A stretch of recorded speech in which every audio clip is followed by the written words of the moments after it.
Hey guys, how's everybody doing tonight? Just sent my husband to work and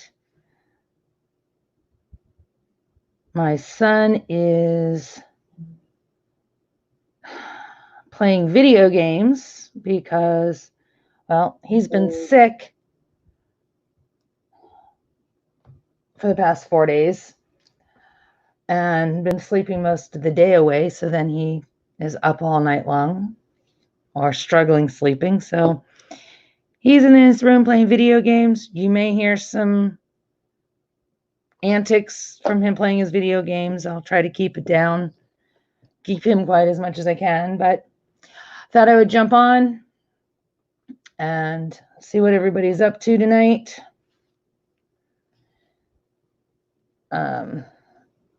See how everybody's doing getting through our lockdowns, our quarantines.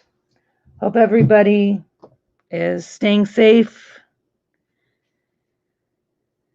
It's been a busy day for me today. It's been a busy day for the past couple of days.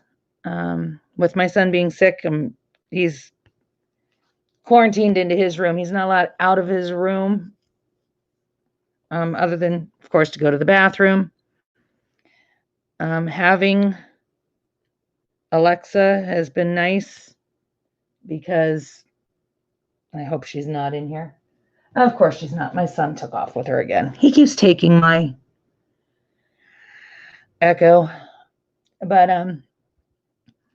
having the app and Alexa and stuff is really nice because when he wants something or needs something, he just calls me, tells me what he wants. I bring it to him. I'm in and out of his room as fast as possible. I try not to spend too much time in there. Hi, Brian. How you doing? Glad that you could stop in. How's things where you're at? But yeah, having these devices are nice because if he needs something, I bring it to him. I'm in and out of his room as quickly as possible. Spending a lot of time sanitizing the bathrooms multiple times a day before I go to bed, when I wake up in the morning. Just trying to keep up on everything. I seem to be doing laundry every day. Excuse me. No, just trying to be vigilant.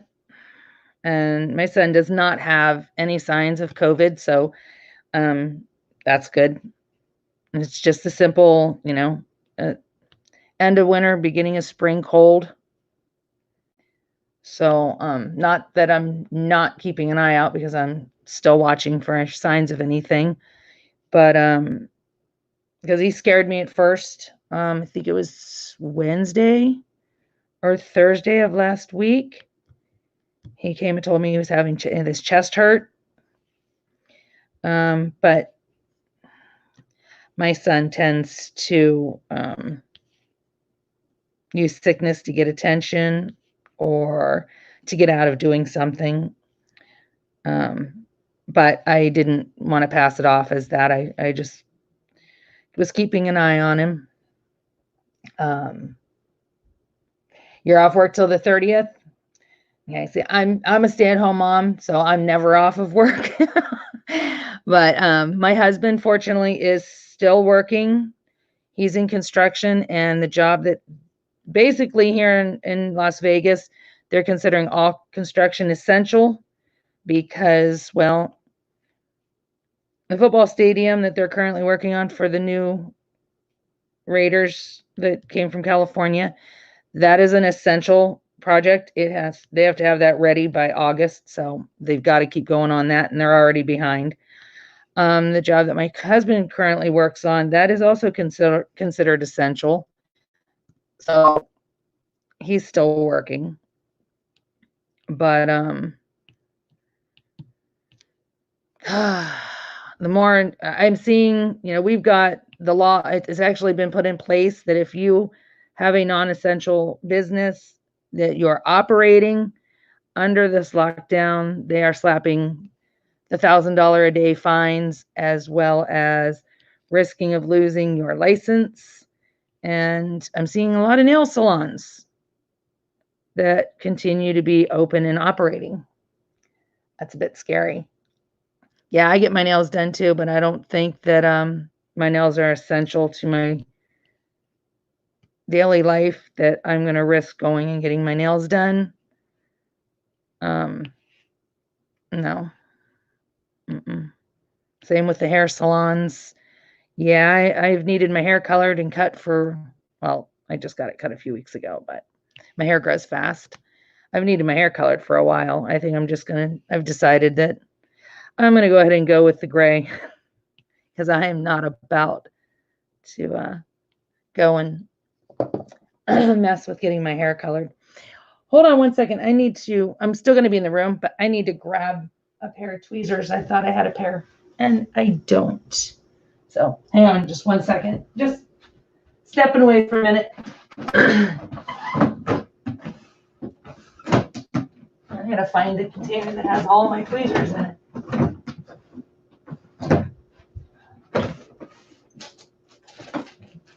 Where are they?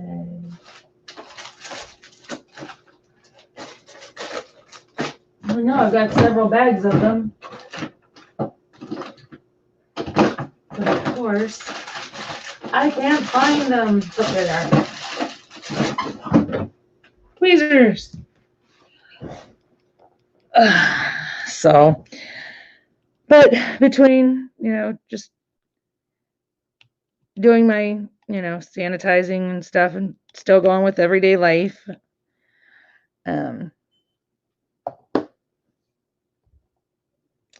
got up today and put a pork roast in the crock pot and did a shredded pork and gravy with mashed potatoes and sauteed cabbage. So, which I don't even know why I bother making these things, because my husband, he comes home from work about 1:45 in the afternoon, and he plans on being asleep by, he tries to lay down to go to sleep by 3. So of course he doesn't want to eat anything heavy or much of anything. And then he sleeps until 9. And when he wakes up, he doesn't want to eat anything heavy because he just woke up. So like, why do I even bother making these meals? All right, hold on here. I work as food service worker in elementary school, but they have everything squared away so I don't have to go in. So I get to say, for the crafters, though being out of work is a difficult thing, if you're a crafter, it at least gives you the time to work on your stuff. I mean, I know it's going to be hard for anybody who's not working, and I sympathize with them. Because bills still you're still going to have to be paid whether you're working or not. But you got to try and find a way to find the positive. And as crafters, we always have this to fall back on, both for peace of mind and sanity, and to help get through hard times. And then we were fortunate enough to have community with YouTube, where we can go live or make videos or go into somebody else's live. And sometimes that helps, knowing that we have these vices, more or less, to get us through these rough times. And,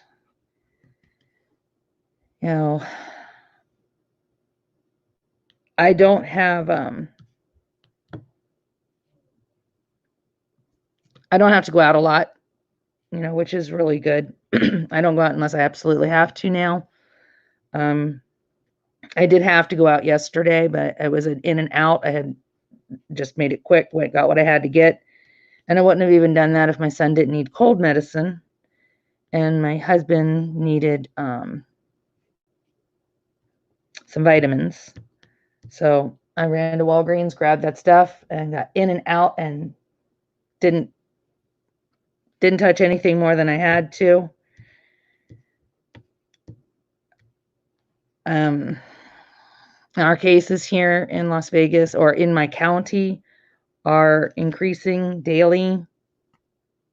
I mean, literally, I think it was last Friday. Yeah, I'm pretty sure it was last Friday. We only had like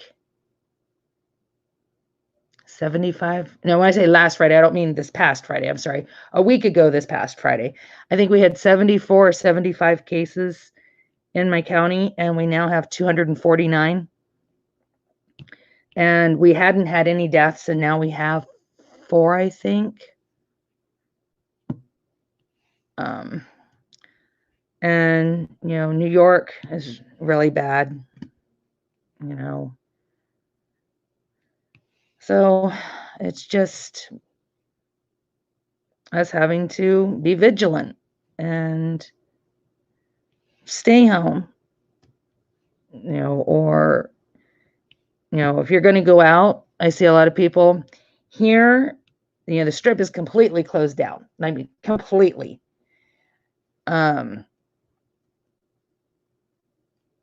You see some people driving, but you don't see people walking. There's no one walking outside on the strip at all.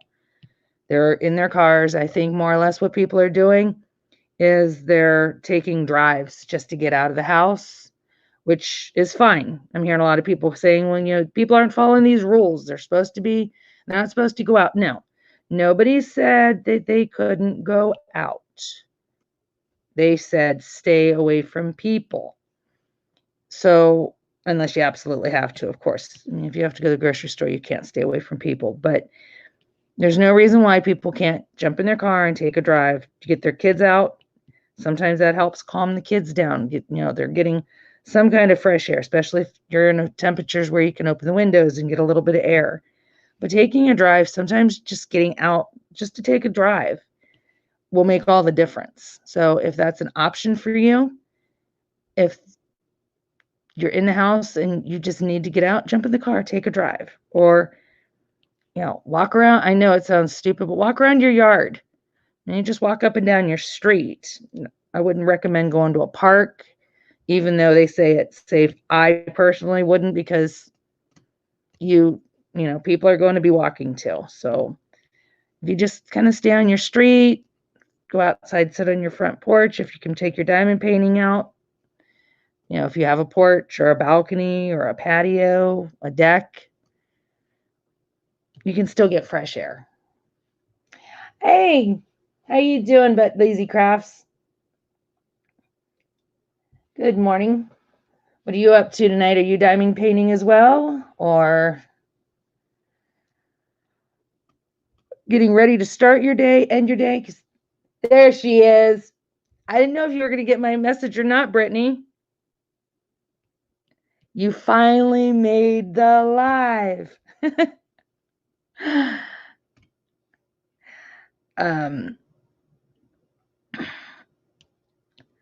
But yeah, just trying to get some of these diamond paintings done.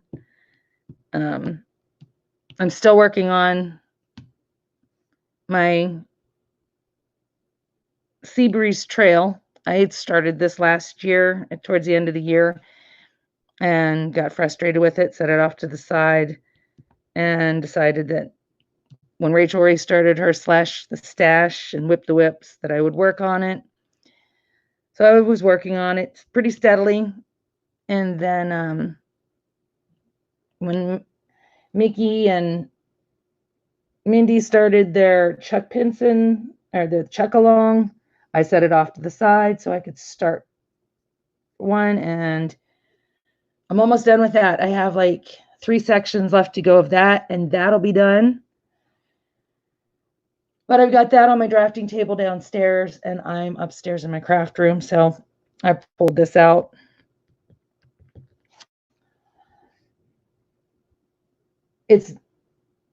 You're sleepy. It's 8 a.m. there? Okay. Oh, geez.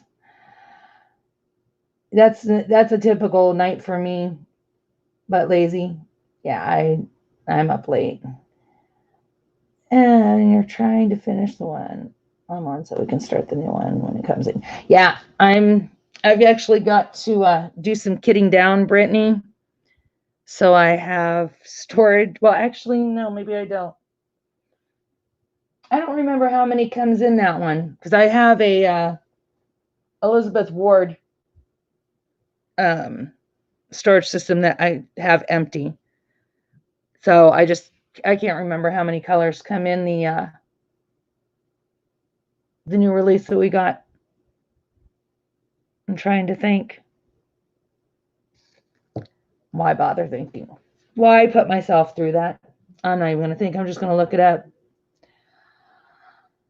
Hang on here. See if I'm going to have to kit down. Because if I'm going to have to kit down, I'm going to have to do that like tomorrow. Because if it comes on time like it's supposed to, it'll be here Thursday. And I want to go ahead and have it ready. I cannot believe that thing. That thing was sold out before it was even released on Monday.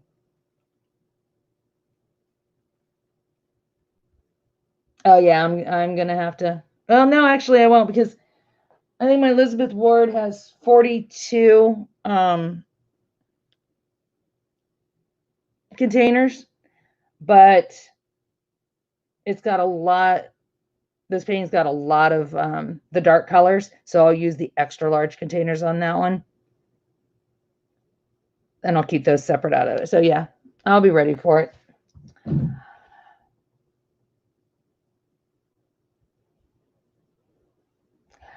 Yeah, well, you figure it's 11:30, 10 till 12 here. I probably won't be asleep before 3 or 4.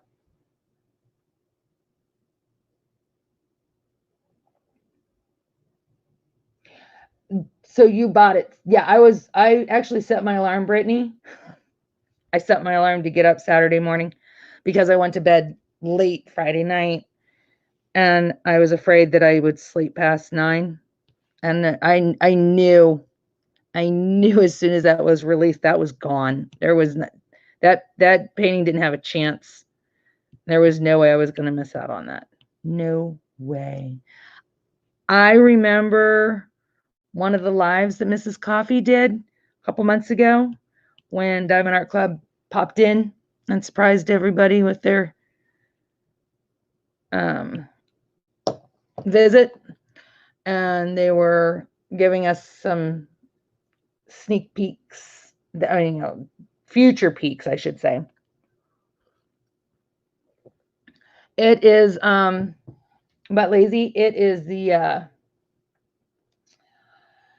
Into Wonderland, the JoJo's Arts Into Wonderland. And you know what? Why did I have to go back and I do not know why I thought that was a Mandy piece. For some reason, I think I was half asleep when I typed. I was in a message or commented on a YouTube video, and I said Mandy. It's not Mandy. It's JoJo's Arts Into Wonderland. Yeah.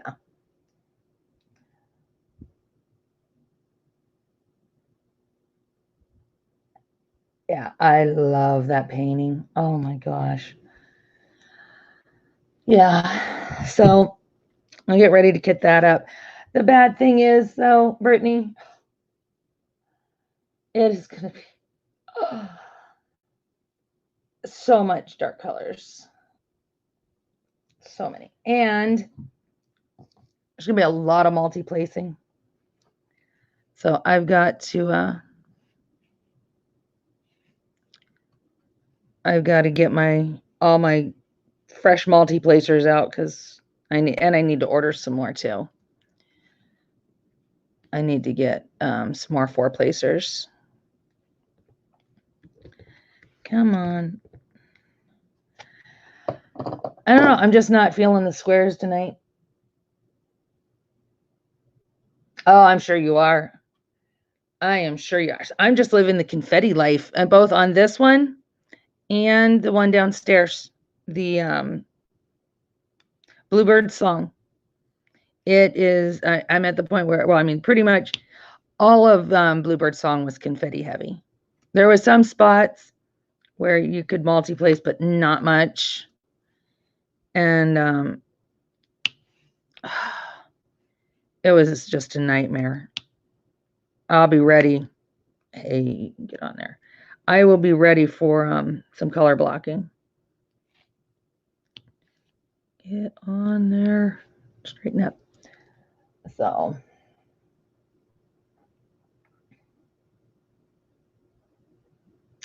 well, that's me too. But lazy. If you guys don't mind me moving you for a minute, I can show you something. So if you can bear with a little bit of jostling, I don't know how well I can show you, but don't mind my mess. My craft room is a mess. But I'm gonna try and move you slow here. This is no, I have no baby, but I babysit. That container there, you see, that's all yarn. That's all yarn. Yeah. On top, that closet there, right there behind you, that's nothing but diamond paintings and yarn. One side's diamond paintings, the other side's yarn. So yeah, I am a multi-crafter as well. If it weren't for the crafts, I would lose my mind. I actually downsized that the yarn unit there. I took 8 blocks out, so that was even bigger.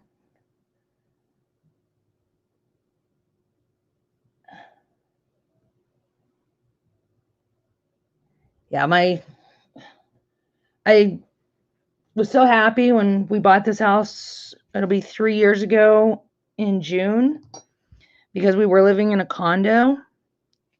It was an apartment, but they listed it as a condo because we were buying it.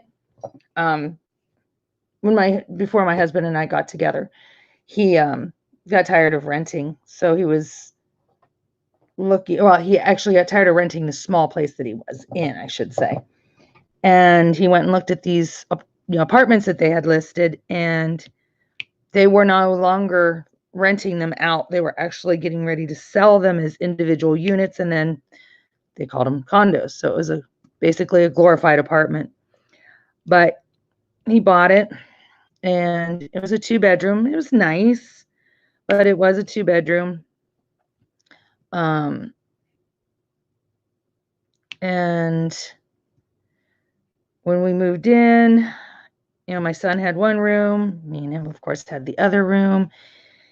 And there was no extra room. So my crafting was out of totes. We had a huge walk-in closet. It's about 25 foot by, and when I say, about 25 foot by 5 foot, maybe 8 foot when you walk in. And I mean, it's huge, but the entire floor all the way around the wall from on both sides and down at the end was stacked with totes full of yarn. At one point, I had 37 totes full of yarn. So when we bought this house, and it's a 4-bedroom house, I was so flipping excited that I was finally going to have a craft room. And I was going to actually be able to put my yarn more on, like, not display, but to where I'd be able to get this yarn unit or that wall unit thing and have my yarn a little more accessible, that when I wanted something, I didn't have to tear the house apart or the closet apart to get to it. And that's all at that time that I was doing when we bought the house, was I was just crocheting. Well, crocheting and reading. And my reading is not so much of an issue. I have a small bookcase in the guest room, but most of my books are on my tablet, so it doesn't matter. But Yeah, I was good. I was good. I had all the room in here I needed for my yarn. And then I started diamond painting. And that changed everything. My husband's like, can you please quit picking up crafts? Because about 4 months after I started diamond painting, I started adult coloring too. And then it was the markers and the pencils and the coloring books and the gel pens and yeah. Yeah, I'm glad I knew your name too, Ellie. It just cute name. I just didn't like always calling you a butt lazy. Yeah, like I said, it's a cute name, but I just feel better calling you a regular name. You have 140 mangas. What's a manga?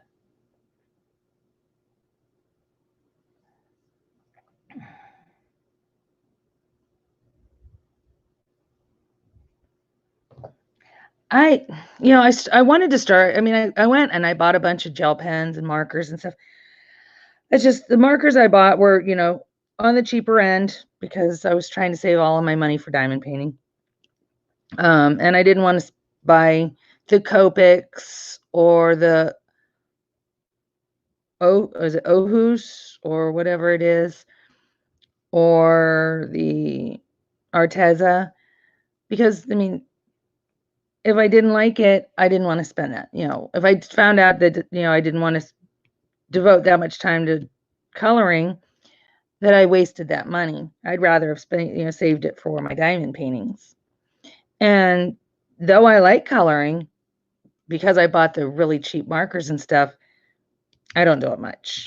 One day I might reach a point where there's no diamond paintings that I want out at that time, and I have the money and I might get some, but because I did enjoy the coloring. I think I just would enjoy it more with better quality mediums.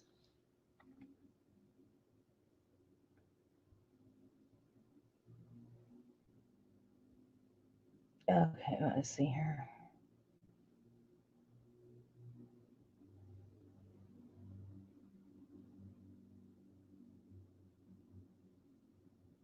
Yeah, I mean, like I said, one of these days I'll get them because I have several.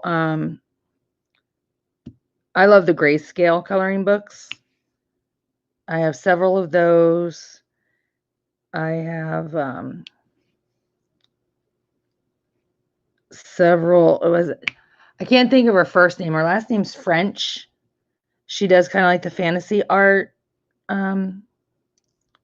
adult books. And I have I can't think of their name. They're all in the other room. But I have some of them that Stitcherista has. There's a few of them that she has that we have the same of.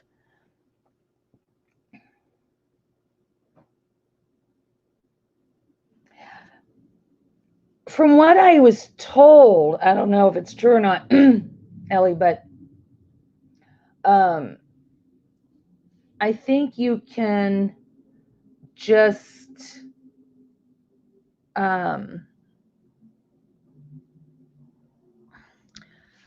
like take a sponge and just roll the tip on a sponge.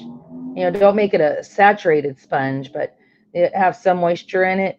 And I think that's what I've seen people doing to kind of rehydrate their markers.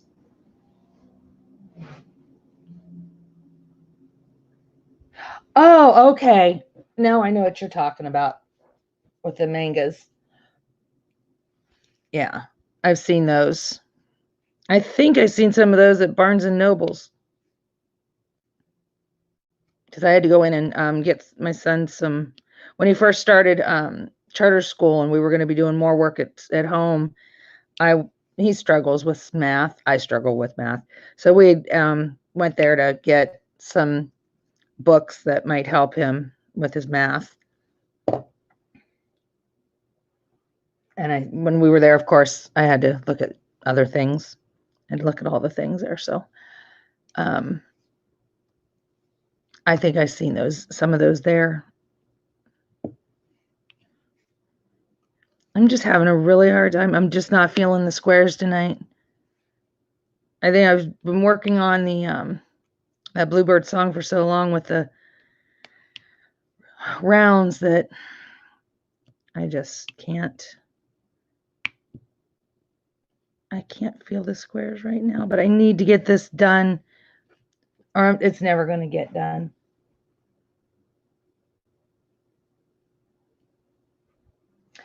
I would contact Arteza or ask Mrs. Coffee if she knows, if they have any kind of like warranty on them or such. Because, yeah, I wouldn't be happy. I know that those Artezas are expensive, so I sure wouldn't want them to be drying out.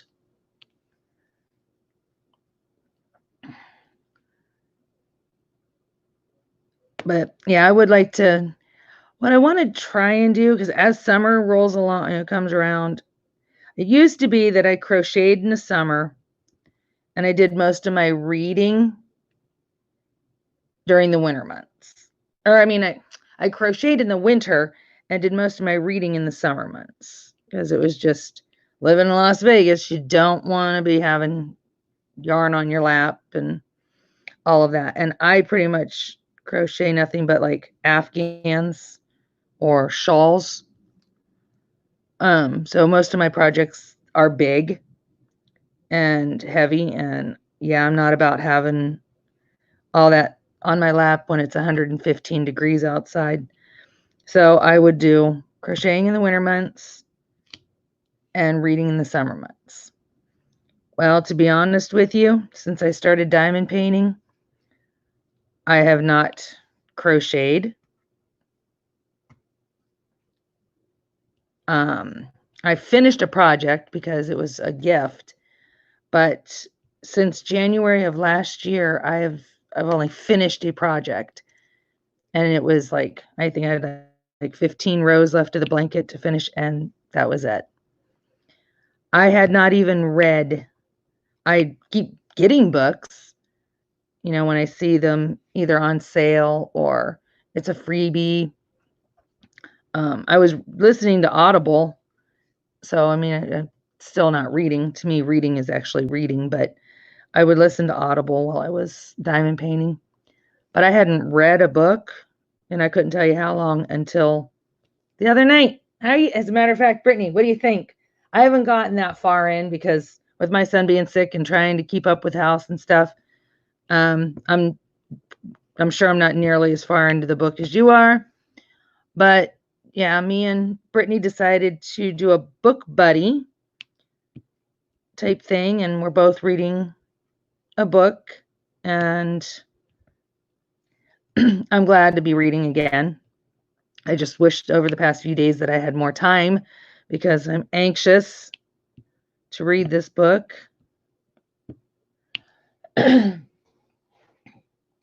And when I'm done, usually when I finish my live, I'll sit and watch something, or I'll finish maybe a section that I was working on. But no, when my live is over tonight, I am grabbing, which I need to plug in because I'm using my tablet right now so I can read comments, but I need to plug it in because this will be what I read off of tonight too.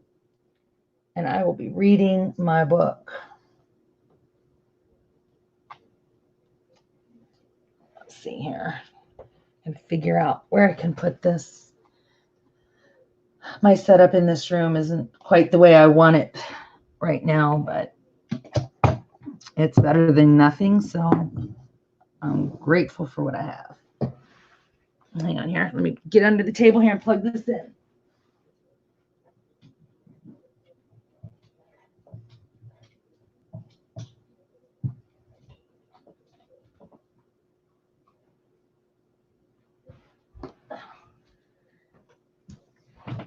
Ooh, don't fall. Hang on here. So has anybody started a new project lately, or have one that they're going to be starting? Or are they just trying to get through finishing things?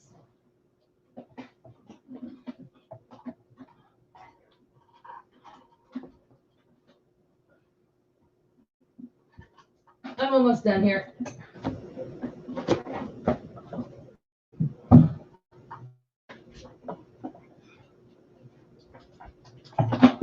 There we go. The cord for my tablet is not very long, and my power strip is under my table. So I went to plug it in. It went flying. Hey, Bianca, how are you doing tonight? Is Brian still here?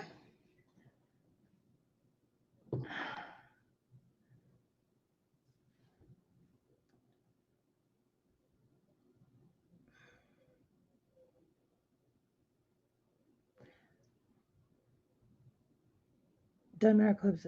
Oh, you're starting one.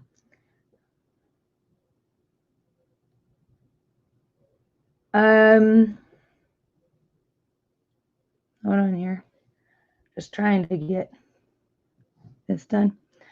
Hi, is it Karika? I'm not sure if I'm pronouncing your name right, but hello, welcome. Yeah, I think Brian might be gone. Not sure.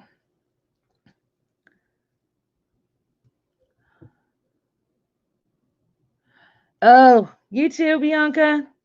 Yeah, my son, he got a sore throat. That's what his cold has been. That's what I was talking about when I first started before everybody came in.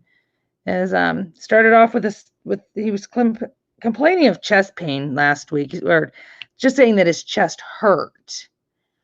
And that lasted for about 2 days that he was saying that. I actually thought he was trying to get out of doing schoolwork and housework, but no, here he actually was getting sick because he then, I think it was Saturday, he actually started with the cold symptoms of sneezing and coughing and body aches and all that. So he's been quarantined into his room. He's not allowed out of his room. He wants something, he can call me on my Alexa and tell me what he wants. I will bring it to him. And that's that. I'm not about having him in there. I mean, he's ran a very light fever, but his coughing and sneezing has been horrible. But he said last night he was starting to feel better, but he didn't sound any better. So I was running the vaporizer in his room. And then today he said he feels better. So he wants to come out. And I'm like, no, not yet. You haven't been feeling better long enough. So, and he has everything in his room that he needs. You know, he's got his Xbox and he's got his PlayStation and he has his computer and he has his television and he has his guitars. I mean, that's where he spends most of his time anyway, even when he's not sick. So it's not like, you know, he's isolated from the rest of the family because, I mean, he's a 15-year-old kid. You know, they don't spend a lot of time with their families at that age. So I'm pretty certain he's fine in there, as you know, that he knows it's not because we don't want him with us. We just don't need. My husband can't get sick. He's the only one that works. I can't get sick because I'm the only person that takes care of the house and can take care of them. So it's really imperative that me and my husband cannot get sick. Also, I wanted to show you guys this. I just think this is too cute. I made this. Well, I didn't make this, but I converted it into a cover minder and trash bin. for trash drills. Yeah, I thought when I seen these at the store, I thought they were so cute.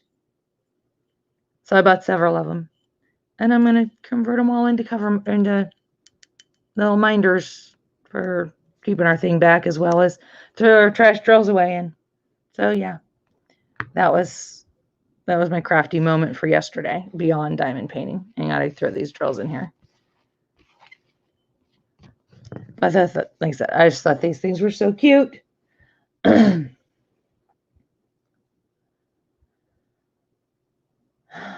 Yeah, see, this was, like Mrs. Coffee says, I was born for this.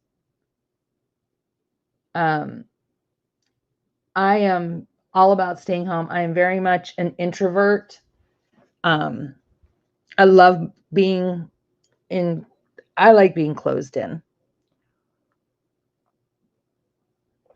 And I think it's because I grew up as a child in Ohio in the, late 70s and 80s and such. We had a lot of heavy storms as far as, rain and snow and bitter cold temperatures that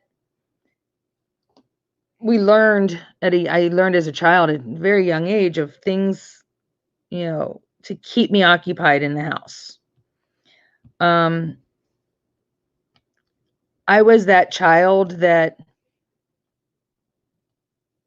had to be told to go outside and play on the days that, we could go out when it was a nice sunny day and not too hot or not too cold. I was that child that my mom was throwing out of the house.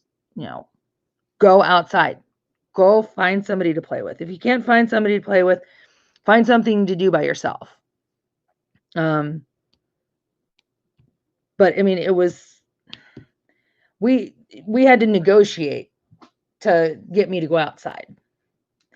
I was the child that liked to color. I liked to read. I loved putting puzzles together. I loved to watch, TV. So I like to lay on my bed and just in the dark, pull all the curtains closed and make the room as dark as possible, and even in broad daylight, and just listen to my music. Turn the radio on and just listen to music. I wasn't that one that liked to go be outside. And as an adult, not much has changed. I mean, we have a pool. I can tell you how many times I've been in that pool on one hand in the almost 3 years that we've been here. Yes, now it's Vegas, for crying out loud. So it's hot, and I don't like to be hot. I hate being hot. I don't like to be freezing to death either, but I'd rather be cold and add clothes than be hot and not be able to do anything about it. So I prefer to be inside. My dream weekend actually would have to be more than a week, because I don't think I'd get enough of it on a weekend. But my dream, what I fantasize about while I'm diamond painting or crocheting or whatever, is a snowstorm. A snowstorm, complete total whiteout, where I am snowed in, like in Baby Boom. If anybody is old enough to remember Diane Keaton in Baby Boom from, was it the late 80s, early 90s, that TV show or that movie? Yeah, that's me. I would love to be snowed in, as long as I had all my provisions, everything that I needed. Hang on here, I gotta grab a tray. I had all the food that I needed. And I want it to be a fireplace. I don't want to have to be worrying about gas heat or electric heat. No, I want a fireplace along with like say I'm burning oil. I could do the burning of oil, but I want to be snowed in with a fireplace, with my diamond paintings, my yarn, my books, whatever, all the food that I need. So I could be making things, I totally planned this out. I mean, I have this all worked out. I would make homemade bread and homemade soup. I'd have homemade pies or cakes made. I would have, meatloaf. I have the whole menu already planned out, and I would just be completely 100% isolated and snowed in. And I would do all the things crafting that whole time. When I would get punished and be sent to my room, my parents figured out they had to stop doing that because it wasn't a punishment.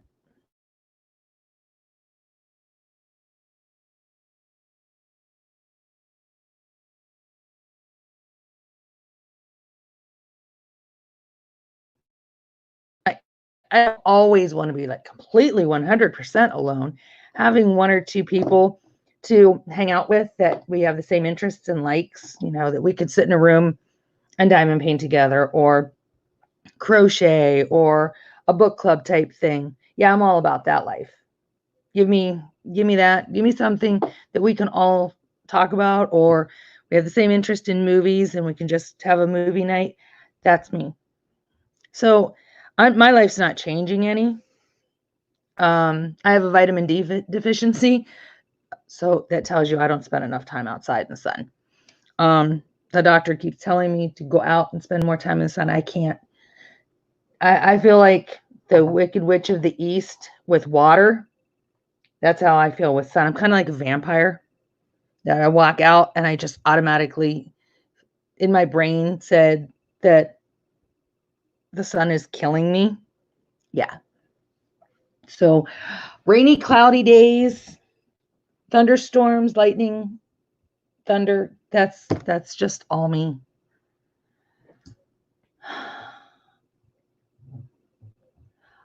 Oh, Ellie, you're only 18. Okay, yeah. Well, when I was 18, when I was, an older teenager, yeah, I like to do all the things of running around, going to the mall and going to the parties. Yeah, I like to do that stuff as a teenager. But I didn't get to do a lot of that. I was a young mom, not complaining. I did that, no. I'm just saying I didn't do a lot of that because I was with my kids and with my husband. But the time that I did do it, I enjoyed it.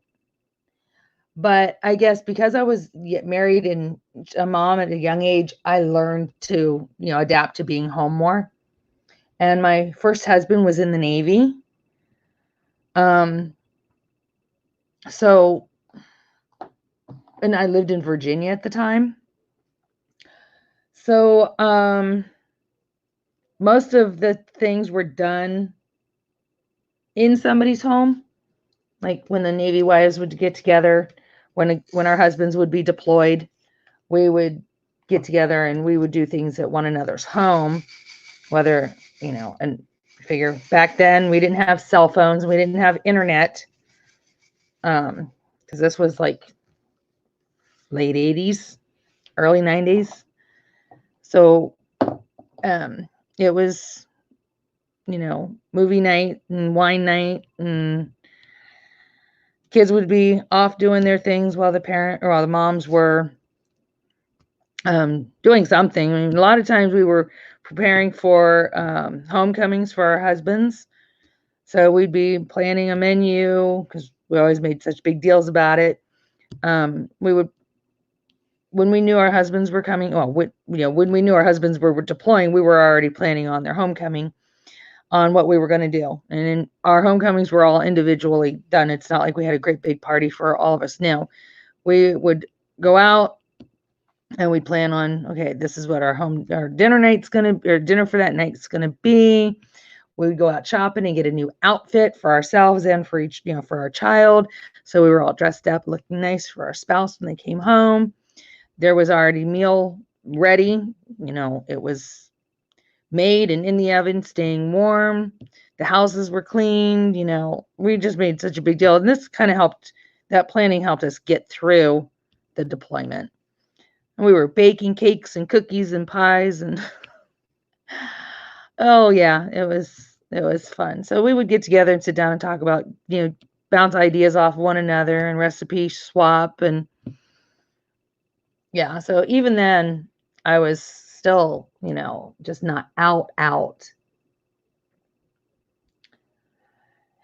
Karika, where are you at? Are you here in the States?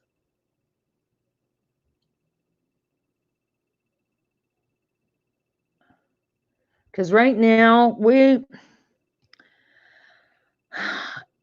haven't gotten really. I don't know if our governor's extended anything out,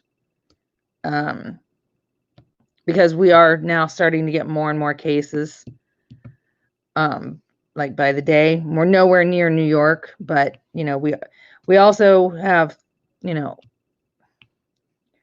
we have a lot of people here, and there's not been even though there's been a lot of testing, there's still a lot that haven't been tested.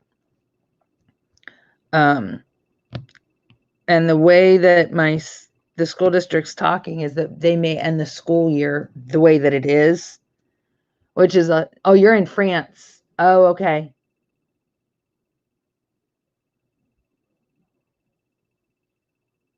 Okay. So yeah, you guys are just starting to notice more of the effects, aren't you, in France?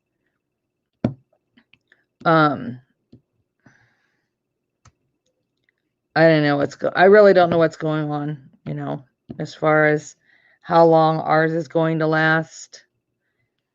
And I think to be honest, and I don't want to get into politics, so don't think that I'm trying to go that direction, but I think the government should leave it up to the state officials to decide when they want to lift the lockdown. I don't think it should just say, okay, because right now they're talking about by Easter. I think Easter's too soon. That's my opinion. I just think that it should be left up to the state officials to be able to determine that, or the health department to make those, the health and health facilities and such, to make that determination. I know, some areas are affected a lot worse than others. So that can also be a factor of the areas that don't have as many cases, or that are smaller, that aren't the big cities like, Cleveland and Chicago and New York and LA and San Francisco, San Diego, Vegas. Those are where there's a lot of tourism. I don't think that that's a smart thing to do, maybe. And I can only base on United States, because I don't know anything outside of the United States to make that determination. I think it's going to be a lot longer.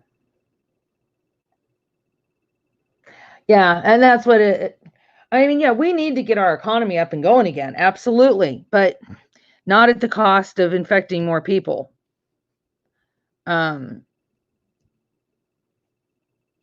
Because that's kind of like not that it's going to put us right back into having to shut down again.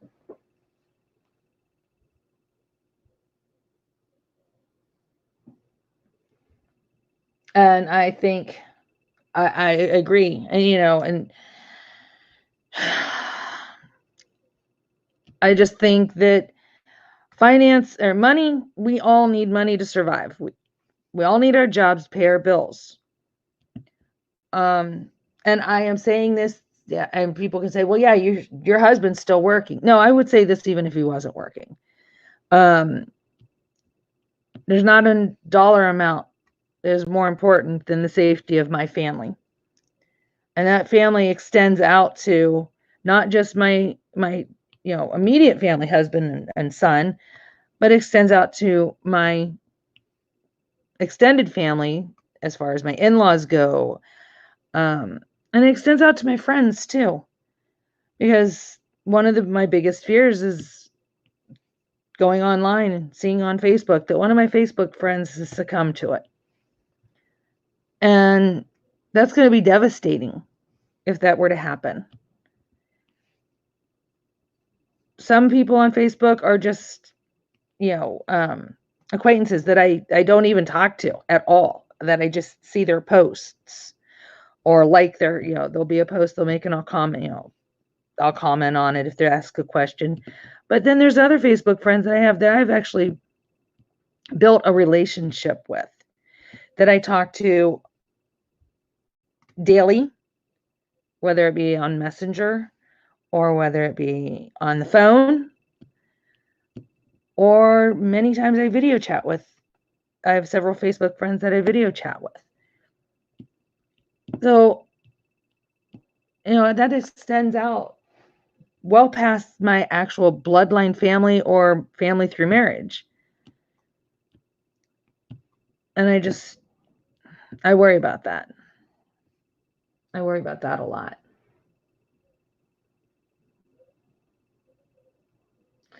Oh, Ella. Well, I'll definitely keep your grandparents in my thoughts and prayers, and anybody else who has family, anybody, period. There's just I think about this for everybody, and I can't imagine what the families that have lost somebody are going through. So it's definitely a tough situation. Now, and Iran things aren't as simple. Well, I mean, it's not simple no matter anywhere right now, but it's less simple than it is, say, here in the United States, or, in more, what's the word? Modern way of living, I guess, when it comes to medicine and stuff. Things are so different over in the Middle East with their medicine and their policies and procedures on how they handle a lot of the medical aspect of life. I've watched a lot of documentaries and stuff there on that.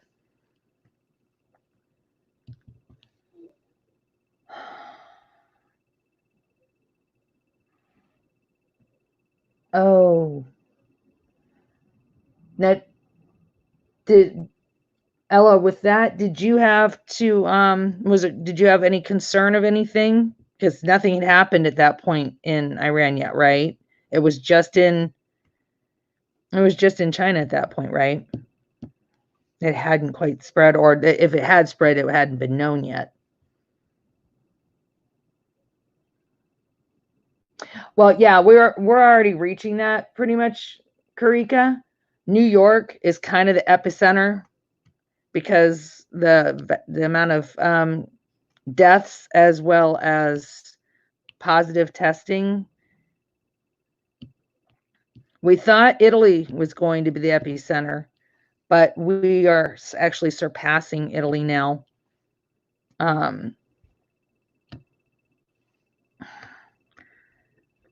It's like by the hour, it's getting worse. Are you still here, Brittany, or did you doze off?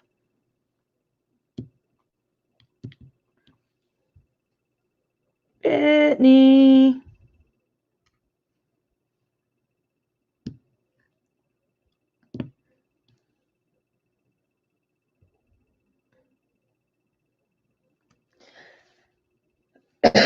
Excuse me.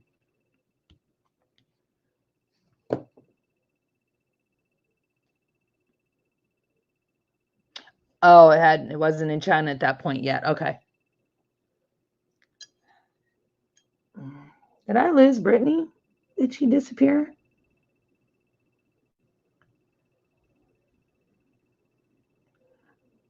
She hasn't commented in quite a while. Yeah, like a long while. She may have fallen asleep. Or may have had to tend to one of the kids.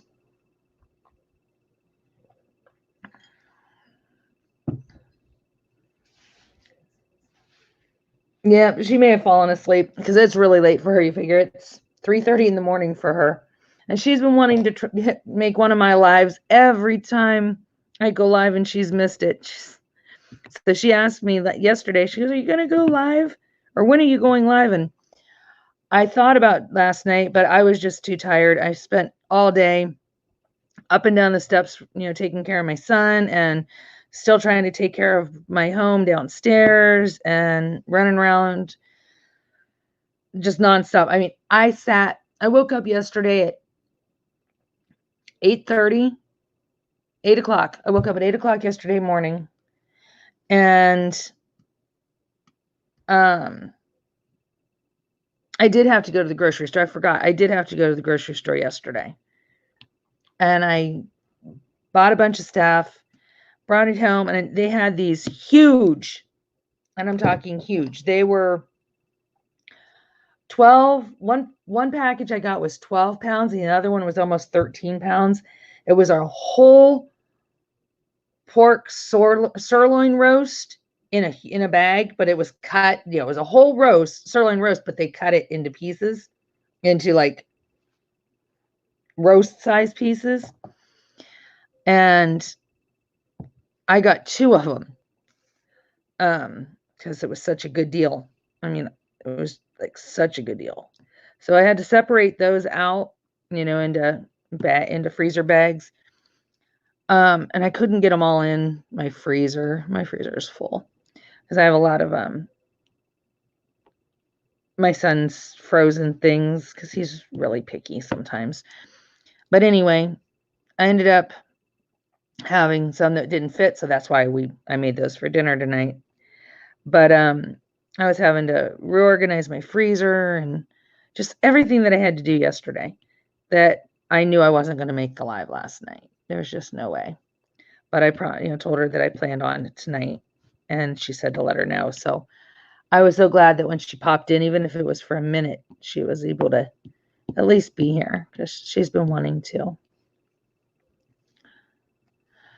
And I'm technically on schedule to do my lives on Tuesday mornings, but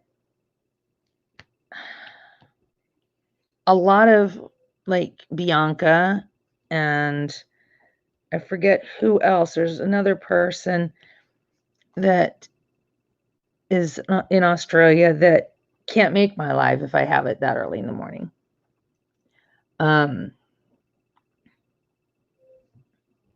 Yeah, saying it.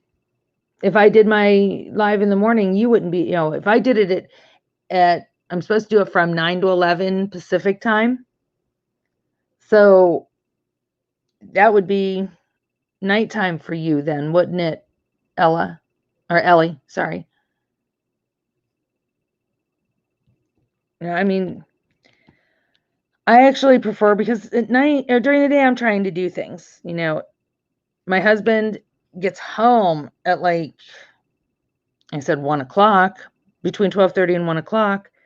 So I wouldn't be able to get anything done because I would be doing my live in the morning, and then he would come home, he would go to sleep, and then I wouldn't be able to be, doing housework or anything upstairs here because he'd be in bed sleeping.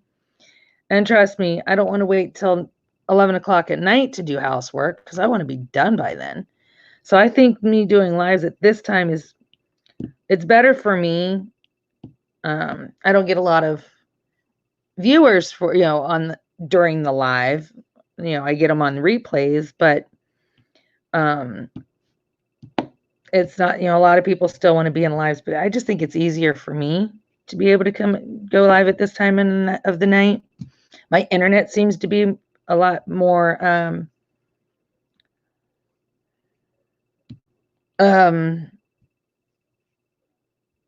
calm.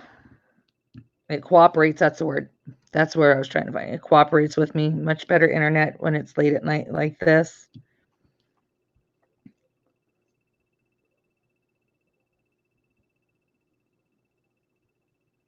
So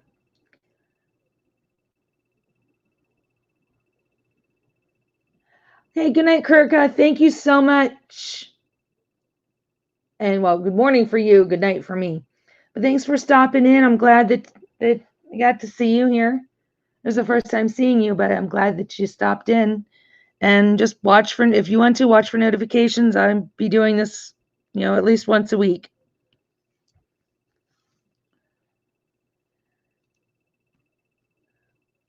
But yeah, I think Brittany's out.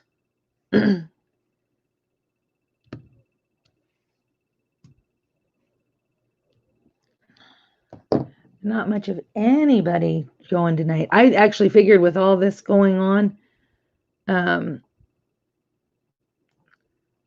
there you go, but lazy. I actually figured more people would be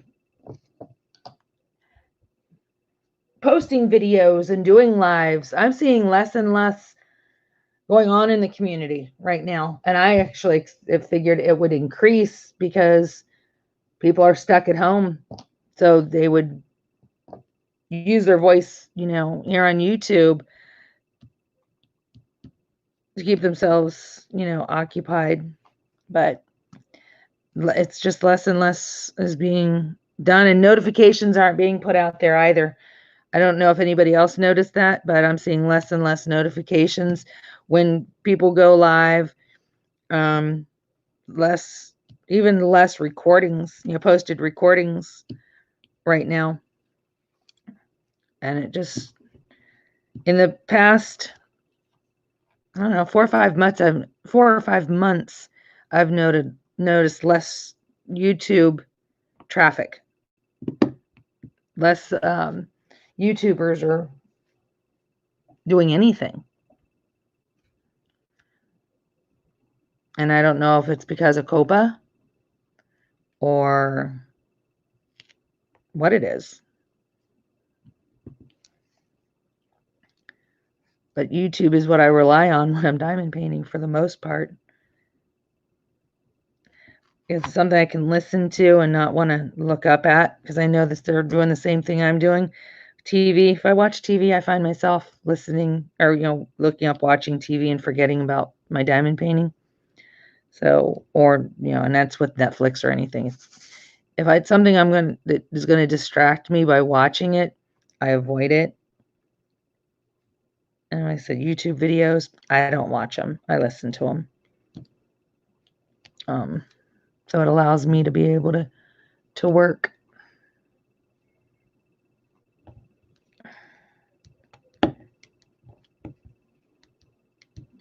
But anybody order this weekend from Diamond Art Club or from anywhere, to be honest with you, but anybody get anything from the new releases that Diamond Art Club put out?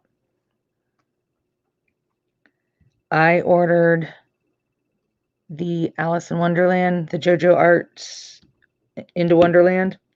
I ordered that, and I ordered 2 pens.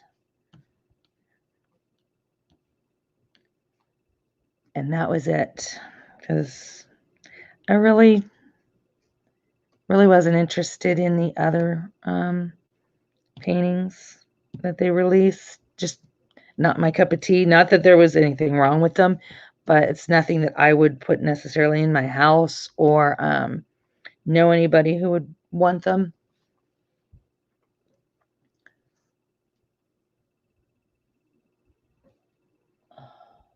So I just got the Alice one just because I've always been obsessed with Alice in Wonderland.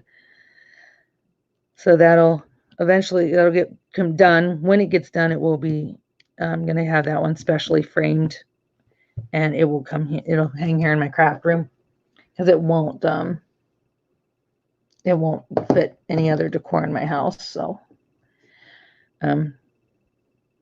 my husband's not much into Alice in Wonderland, and I'm pretty sure my son wouldn't be interested in it either. And that one, I will be doing videos on because me and Brittany are going to do that together.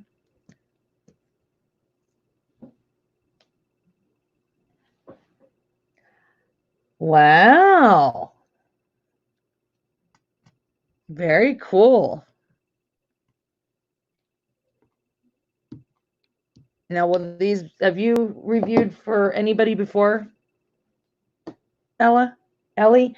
Is it Ellie or Ella? And pardon me for asking, but I'm too far away from my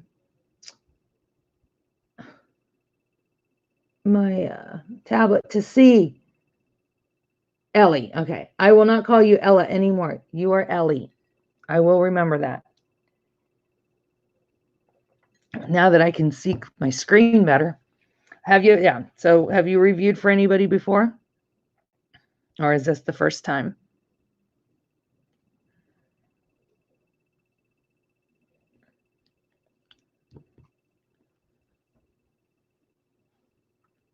Yeah, I will not forget that. I promise.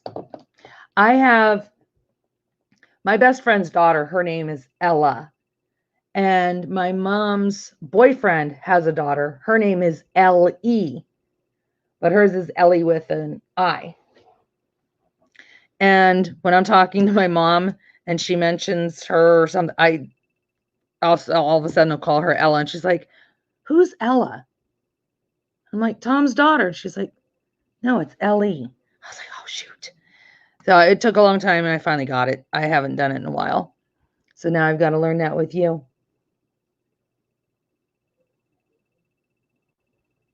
Oh, 50 by 70.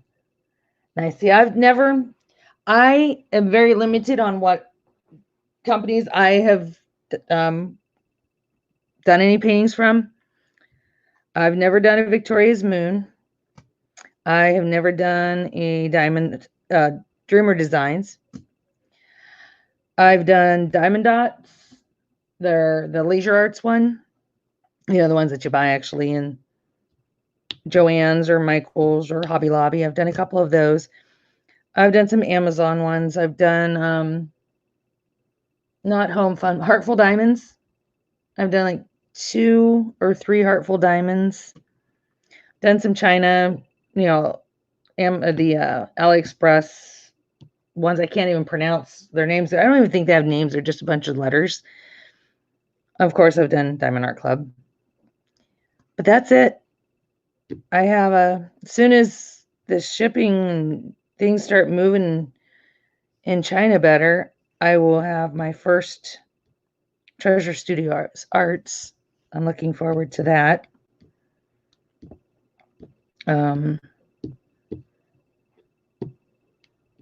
But yeah, I have not done Victoria's Moon yet.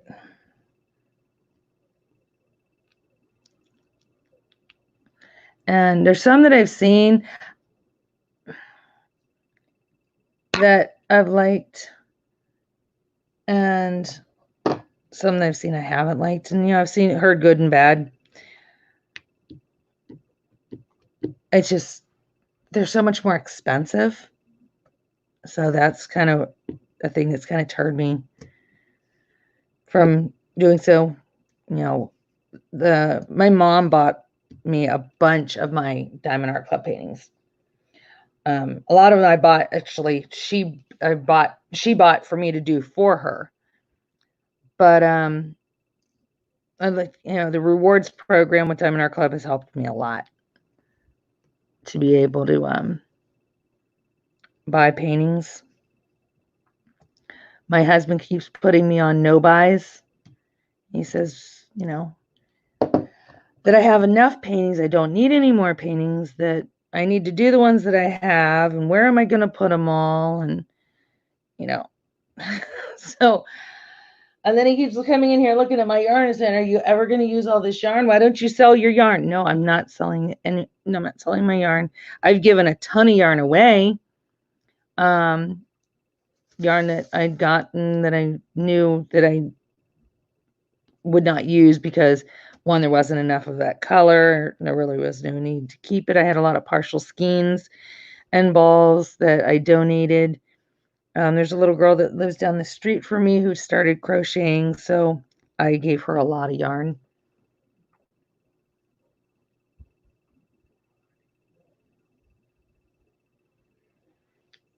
You received a TSA? Yeah, I'm waiting. I haven't heard anything from Rachel in a little while. I think last time I heard from Rachel was around the 11th, And she said that they, things were going, but they're just going slow, so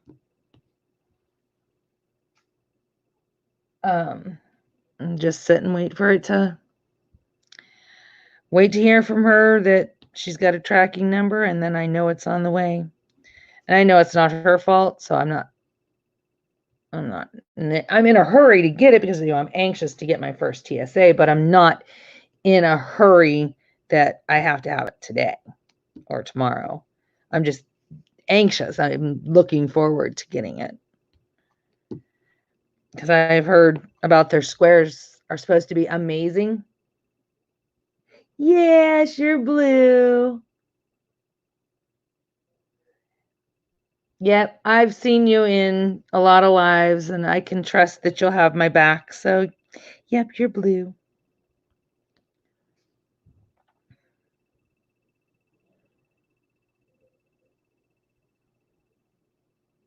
Oh, you got a TSA from Christy's channel. Nice. Congratulations on that. I keep entering these things, I swear. One of these days I will win one of these giveaways. But I ain't gonna hold my breath because I'm not good at winning things.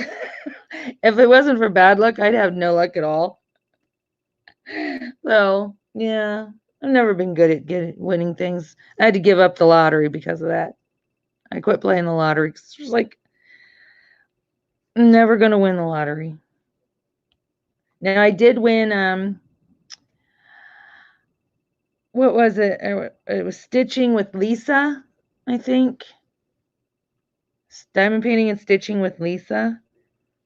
She had a giveaway. She had gotten a diamond painting that was a bat. It was around Halloween, and it was a Name the Bat. And she picked my name. Her granddaughter actually picked my name that I picked for the bat. And it's so funny. I can't remember what I said, what to name it. It was a cute little bat, and I don't remember what I picked, but I won. And it was a Diamond Art Club's Four Seasons tree. And this pen was actually this diamond painting pen, polymer clay pen. And she threw in some washi tape and a little project bag. It was cute. It was cute. But yeah, so I did win that. There wasn't a ton of entries though, so I think that kind of was to my advantage that there wasn't a lot of competition.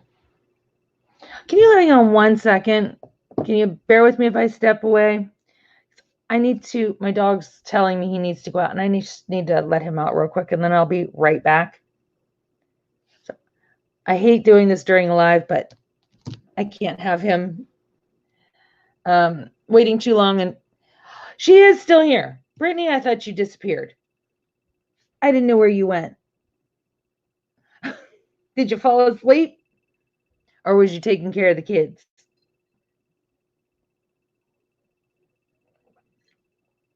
Okay. Yeah, just bear with me a minute. Let me take care of him, and I'll be right back. Normally, I would have my son take him out, but I don't want my son doing that being sick. So I'll be right back.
Okay, I'm back. Sorry about that.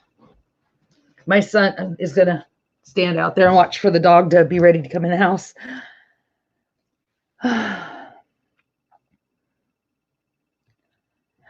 Very cool.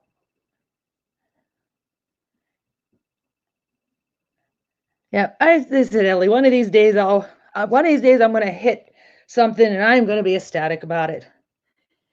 And I kind of thought, Brittany, that the baby woke up, either that or that you may have dozed off. I mean, it's late for you. Or early, however you want to look at it. How are you liking the book, Brittany? I don't know if you heard me ask a while ago, but I haven't gotten very far in it. I plan on doing some reading after my live. Like I was saying, with everything that's been going on, I haven't gotten to sit and read because I've been reading late at night, and then of course I fall asleep halfway into reading or my tablet dies. You like it so far? How far in are you? I haven't even gotten through the first chapter yet. Because like I said, each time I have sat, I've grabbed the book, went to bed, or grabbed the tablet, went to bed, and realized that I only had like 20% battery, so.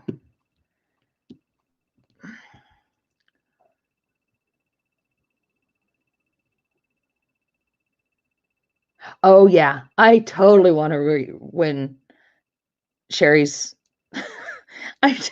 That's definitely, I want to win Sherry's. Yeah, that'd be cool.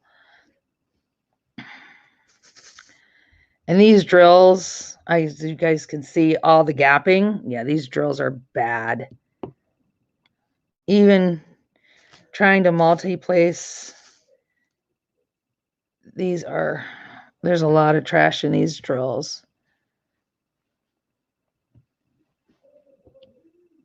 I'm anxious to see what the drills are going to be like for into Wonderland. And the Patty Wax SS, I absolutely love this stuff, but I'm not good with it with squares. I've been killing it with the rounds, but the squares, yeah, I'm not good with using the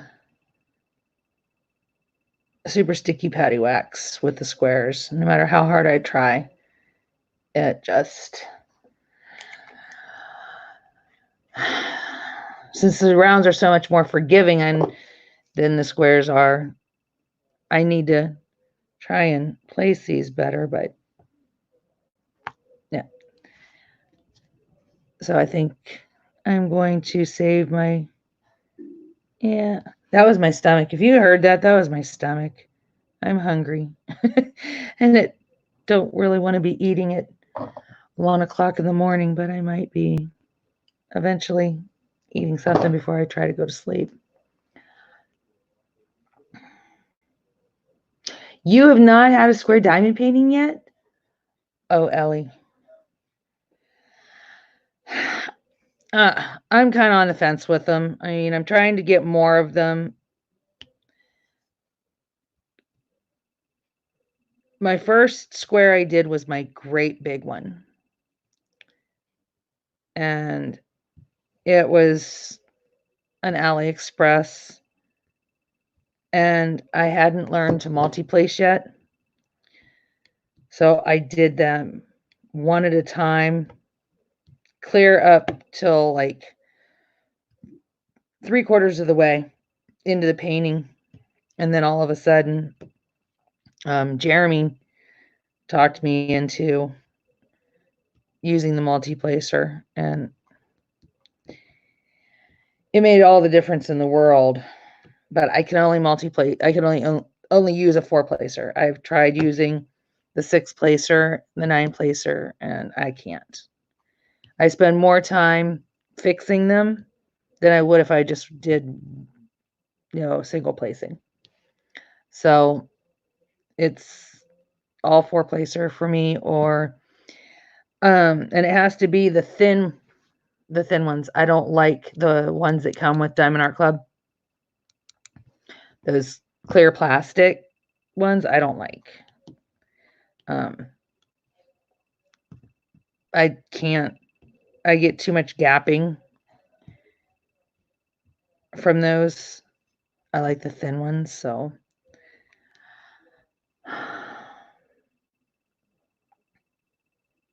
Oh, you haven't had a square Diamond Art Club yet. Okay, I misread that one. Well, the only square outside of Diamond Art Club that I've done is the AliExpress. And that's why when I ordered my TSA, I got square. Because, well, one, I want to try other companies' squares, but two, I've heard that they have amazing squares. So I haven't seen where there was any problems with TSA squares. Not saying that there is or isn't, because I haven't seen that there has been. All I've heard is good things about their squares. So I'm hoping, because I don't even know what my painting from TSA is going to be. It's going to be a complete surprise. Me and Rachel talked. I told her what I was interested in, and I told her that I gave her basically the canvas to work with on her own, and she's creating my image for me. So I will find out the same time everybody else does, because when I get my TSA, I'll be doing the unboxing on my video. So I'll be finding out the same time everybody else does. It would have been kind of cool to be able to have like a mystery painting where I didn't find out at all until I was going through it, but she's not able to do that, and that's fine. You know, it's still going to be a surprise no matter how I look at it, because I really don't know what she did. I just told her initially we were going to do a winter scene, because winter is my favorite time of the year. But as with, I mean, we've talked back in December about this, and at that time it was perfect to have the winter scene. Well, it started off, she had a lot of back orders and she had to get caught up for the holidays. So once that got caught up, then we were going to focus on mine, and then the fires in Australia hit, and that delayed things, and things were just starting to get back in the swing of things. And then this COVID hit in China, so that delayed things, and we're still sitting in that same spot that we're in delays because of that. But in the meantime, she reached out to me and said, it's getting so far away from winter, maybe we might want to rethink this and do something closer to like winter transitioning to spring. So we're like, okay, yeah, let's go ahead and do that. So, I mean, it's been sent over. There's no changing it now, and that's fine. It will be a winter transitioning to spring. I just might not be doing it until summer.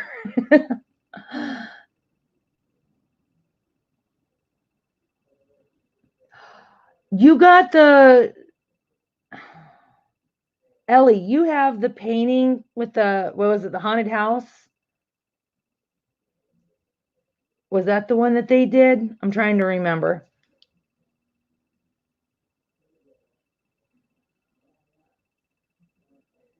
That is one that I wanted so badly. But at the time that they had it, it was Christmas, getting so close to Christmas, and I was trying to not buy around that time. I had rewards, so I was buying, but I was using my rewards from Diamond Art Club to where I may only have had to put in a couple bucks out of pocket. I was really trying to focus on not doing that, because Christmas was rough this year.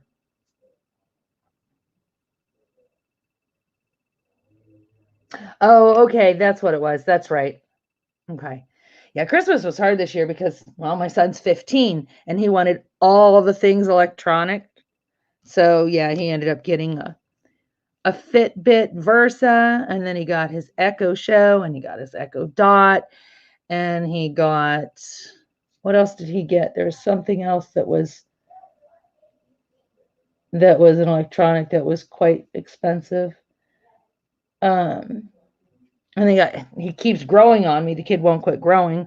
I bought him his school clothes in August, and in November I had to buy him more school clothes, and then at Christmas I had to buy him more school clothes. And of course, he has his birthday is the 17th of December, and I really don't want him to suffer. It's not his fault that he was born when he was, so I don't want his birthday and Christmas to be the same. So I have to keep them separate.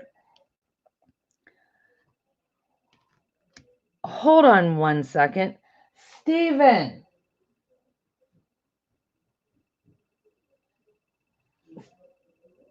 Steven.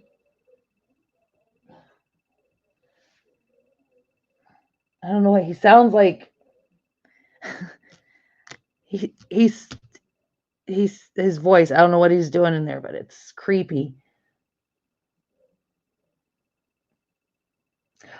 Oh, okay. The Fitbit Versa. It's it's like a watch that tracks your activity. It's like it has a pedometer on it, so it tracks your steps. It tracks your heart rate. It tracks calories burned. I'm trying to think of everything that it does.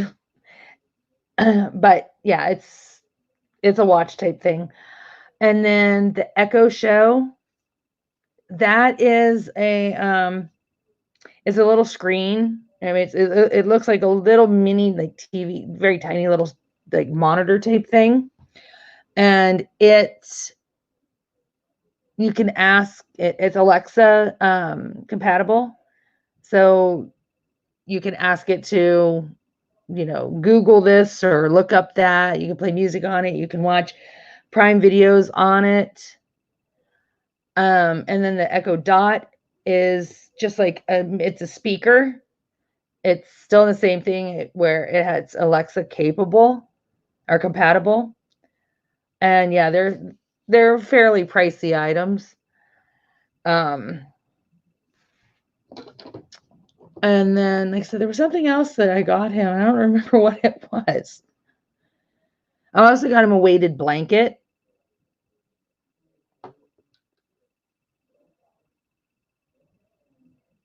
My son's autistic, so we thought the weighted blanket might help him with, calming him and stuff, and it does. It seems to help him a lot. That was expensive too. I couldn't believe a weighted blanket was $65, and it's just it's just a throw blanket. It's not like a king size blanket or queen size blanket. It's not even a twin size blanket. It's a couch throw. But because of it being weighted and stuff, it was expensive. But I just have to keep reminding myself that, each year Christmas is going to get more expensive for this child because, well, anything that's oh, that's what it was. We got him a video game. And he plays music too. He plays guitar.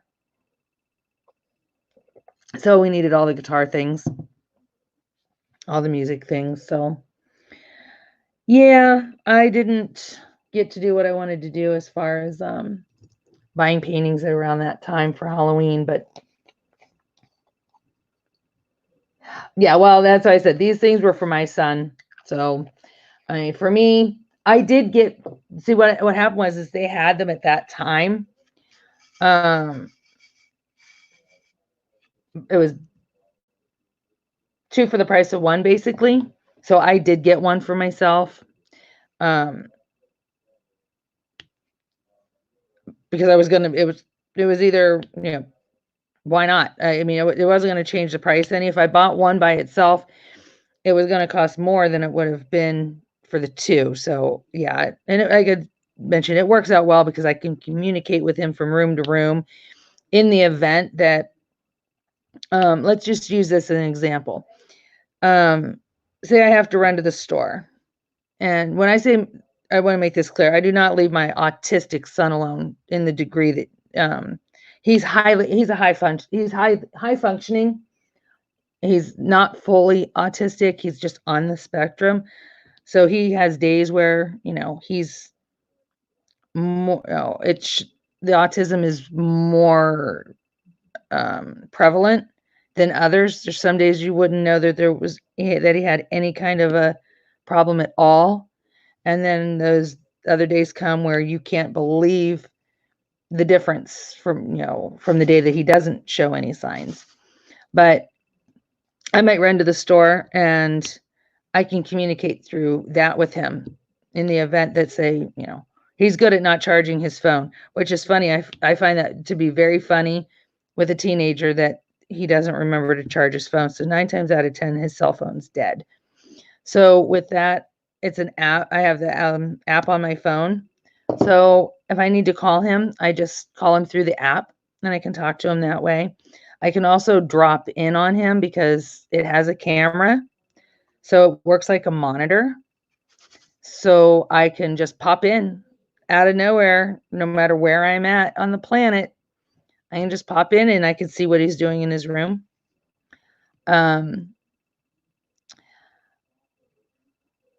So it's very multifunctioning. So I'm glad that I have it. And the Echo Dot's been cool because I can be in the kitchen and I need a recipe and I can't find it someplace. So I just say, Alexa, and it will give me the recipe, let her know what recipe I want and it'll bring it up for me.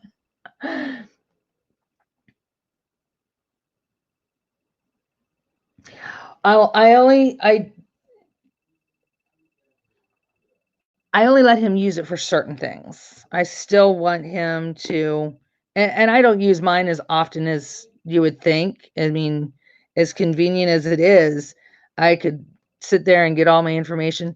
I just use it for at times where, say, like I said, in the kitchen, when my hands are in a meatloaf, I'm making a meatloaf and now my hands are all meaty and I can't touch something, I can use it that way. I'm not real big on technology for the most part. Even with my cell phone, when I go to the doctor's office and they say, your appointment is a such and such. Okay. And they're looking at me and I'm looking at them and they're like, I said, can I get an appointment card? I get the look of, why don't you just put it in your phone? No. I still like having things written down and handed to me where I can hang it on the refrigerator, because you know what? I might put it in my phone. It doesn't mean I'm going to remember, but I tend to look at my calendar on my refrigerator more than I look at the calendar on my phone. So I would rather have an appointment card where I can mark it on the calendar or hang the card on the refrigerator. When I make a grocery list, I still handwrite my grocery list. I don't put it in an app or put it in a memo on my phone. The only reason I have my computer is so I can do my recordings. If it weren't for that, if I could just record from my phone, I would. But of course, you can't go live from your phone until you've had your 3,000 or 4,000 watch hours and your 1,000 subs, and we can see I am nowhere near any of that, either of those factors. So my phone is more or less just that. It's a phone. I do most everything from my tablet, as far as like, if I'm messaging somebody in Facebook Messenger, I'm doing it from my tablet. I prefer my phone to be for the purpose that I bought it, and that is to talk on.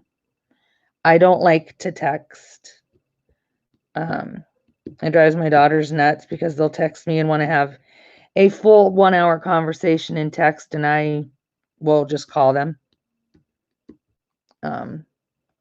they said, Mom, if we wanted to talk, I would have called. Well, I don't want to text. So if you want to talk to me, you're going to talk to me. If you want to text your friends. And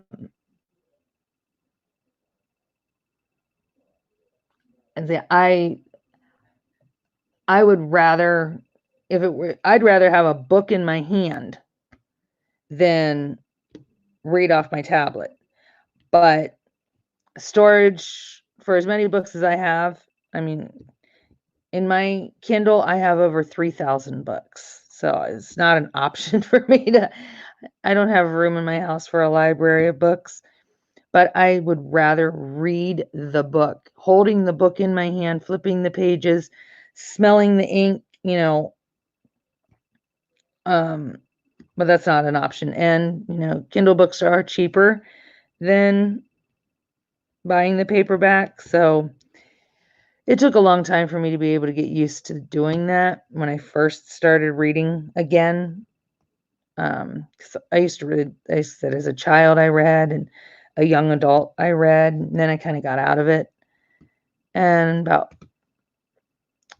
6 or 7, about 7, maybe 8 years ago, I started doing read and review for some indie authors. So, of course, they were sending me some of the books they sent to me in print. Some of them were PDFs. So in order to be able to do that, since the books weren't in print yet, and I was doing some reading and reviewing, as well as I did some editorial work for them, I kind of had to learn to do it off of my tablet. And I don't have the regular Kindle. I actually have, I have my Samsung Galaxy tablet, and I just have the Kindle app on it. But I do, every chance I get to get a book, a real book, I do. And I just did. On Sunday, I got 2 books. So, yes, I do try to get paperbacks as much as I can, if the option is there. I love to read. And the book that I'm reading right now with Brittany is called, oh, Brittany, if you're here, help me. I know it's something indigo. My brain is on vacation at the moment, but it's something indigo. And I can't look because, well, actually I can look. I can look. I'm on my tablet. All you got to do is bring it up. I just won't see messaging for a while. It is called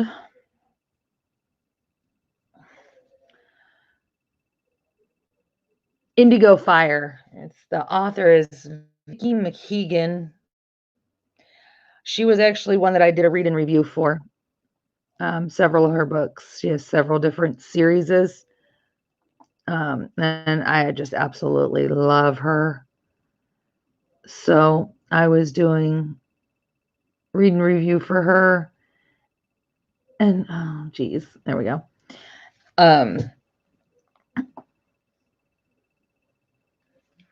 For gosh, I think she has this one series called Pelican Point. And God, there's more books in it now, but I think I read like 5 or 6 of the books in that series. And then she had another series where there was 3, I think it was a trilogy. So there was like 3 books in that. I thought about doing some whip and reads. I just didn't really know how many people would, be interested in it. Me and Brittany just talked the other night, and we were talking about doing like a book club type thing. It's just, finding people who like to read, are interested in reading, but that also would want to be like reading the same book, or I would have access to the book. But then she had mentioned about doing a book buddy. So we decided to do that. She told me pick a book that I would want to read, and let her know, she'd get it, and then we would read it together. And we're still trying to decide if we're going to read like X amount of chapters and then talk about it, or if we're going to just read the whole book and then talk about it. But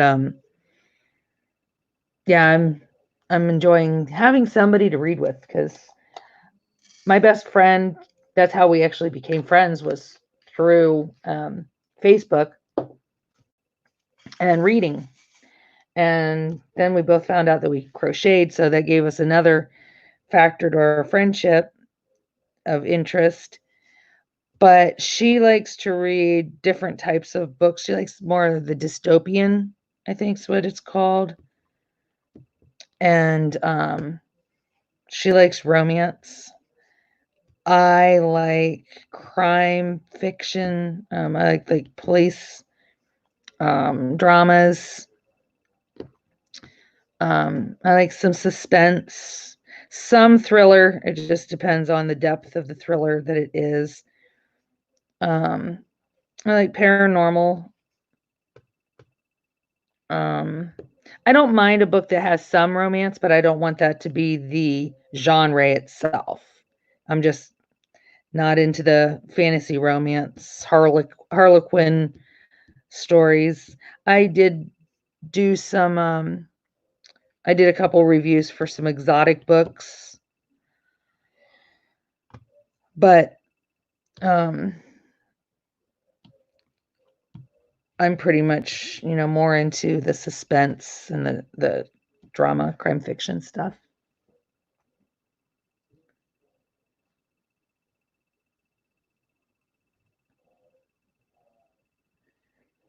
The only thing I would have to find out before I did it is if there would be any copyright, or I mean, not copyright, but I mean, if there'd be like infringements that I'd be doing.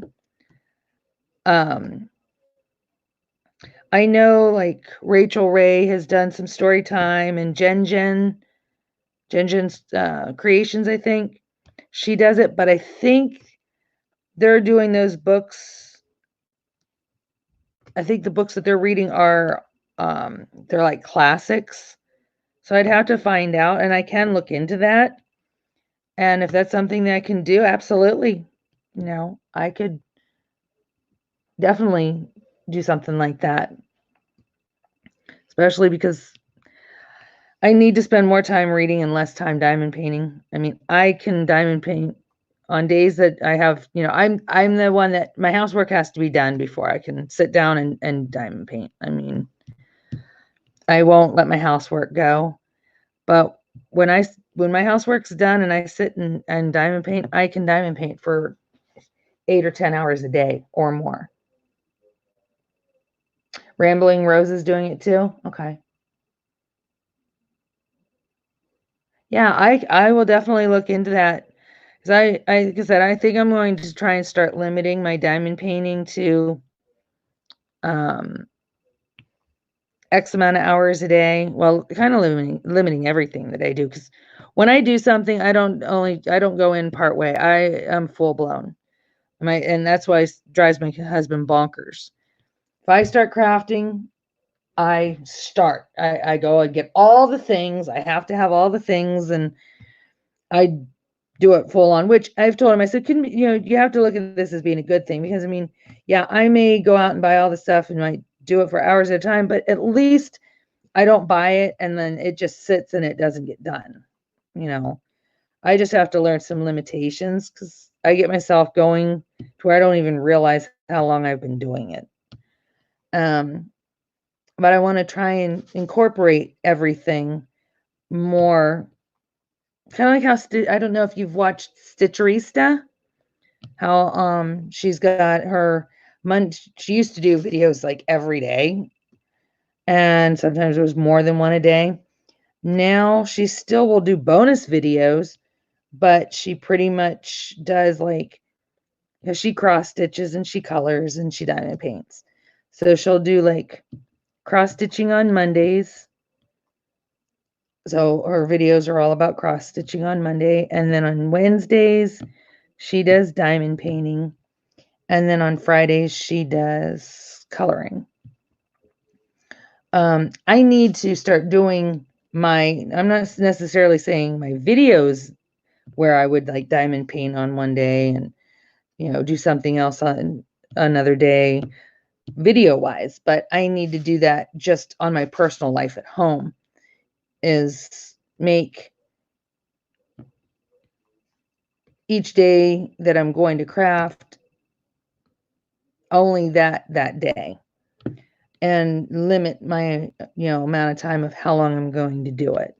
So hypothetically on Monday, say I would diamond paint, and then Wednesday I would crochet, or maybe on Monday I would diamond paint, say in the morning, and then crochet in the afternoon, and then I would read at night.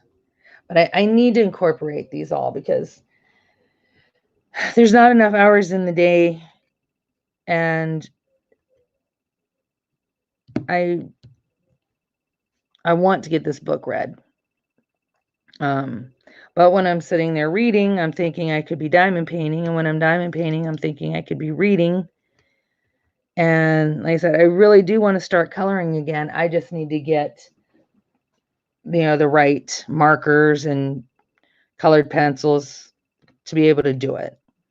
So that's going to take some shopping and saving to do that.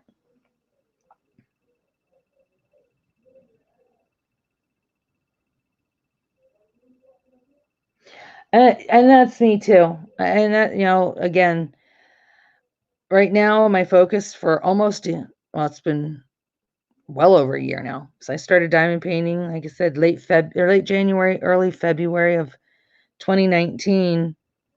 And that's pretty much all that I've done. And I've enjoyed it, obviously, or I wouldn't still be doing it. But there's so many other things that I miss doing. And like I said, as I sit and diamond paint, I think to myself, well, you need to put this diamond painting away and get your book out. I'm very ADHD, more or less, when it comes to my hobbies. Because while I'm doing one, I'm thinking of another. I just need to, I said, give myself set time limits on things to where I'm able to do everything that I want to do. And since you're still so young, you got more energy and stuff to probably do these things than I do anymore, even though I don't sleep well.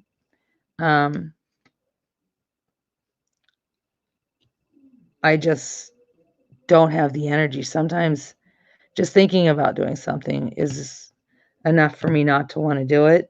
And I have a whole household that I have to take care of because, my husband's not able to be home to help out because he's working 6 days a week, and he's working 12-hour days on those 6 days a week. So he's tired.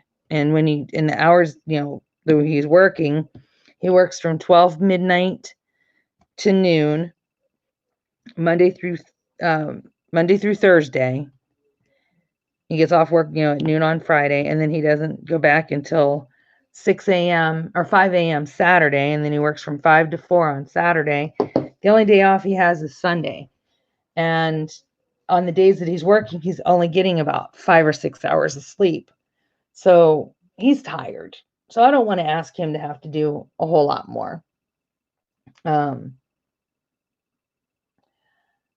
My son, well, you were 15, so I'm not sure how much your parents were able to get you to do things when you were 15, but I know that he has every excuse under the sun on why he can't help me do things. So that's always been, a lot of fun too, is trying to get him to help. So I pretty much have the responsibilities of this house to myself. And we have a large house. Our house is it's 2,500 square foot. Got 4 bedrooms, 3 bathrooms, a front room, a living room, a kitchen. and they're big rooms. So I got a lot that I'm responsible for. Um, so that's why I said it's so important to me that my work is done before I do this. Otherwise, my house is going to be a mess, and I can't with that. I'm very OCD. So that's why I'm doing something every day. And right now with this COVID, I'm constantly wiping everything down. So I may scrub the bathroom. I mean, like scrub the bathrooms once a week, but every day I'm at the end of the day before I go to bed, after my son's gone to sleep, I go in and I get Clorox wipes and I wipe down the faucets and the counters, and I get a clean one and I wipe down the toilet. I wipe around the toilet. I Lysol wipe the door handles um, and then I go and spray with Lysol over these things. And I have 3 bathrooms that I do that with, and in the kitchen, I wipe down my faucet and my countertops with Clorox wipes before I go to bed. Lysol the trash cans, I mean, like, everything. Right now during this, I'm just so afraid, and then with my son being sick, I'm doing this too because I don't want what he got. Um, so yeah, it's crazy. Yeah, I didn't have, um, a lot of motivation. When I went to high school, I didn't have a lot of motivation. Now, I went to college late in my life, twice late in my life. But when I graduated from a community, well, it was a trade college in 2014. Oh, 2013 I started. I graduated in 2014. It was just a 7-month class, but it was a blended course. So I went to school um, Tuesday, Thursday, and Friday of one week, and Tuesday, Thursday of the next. So it was every other Friday I was in class.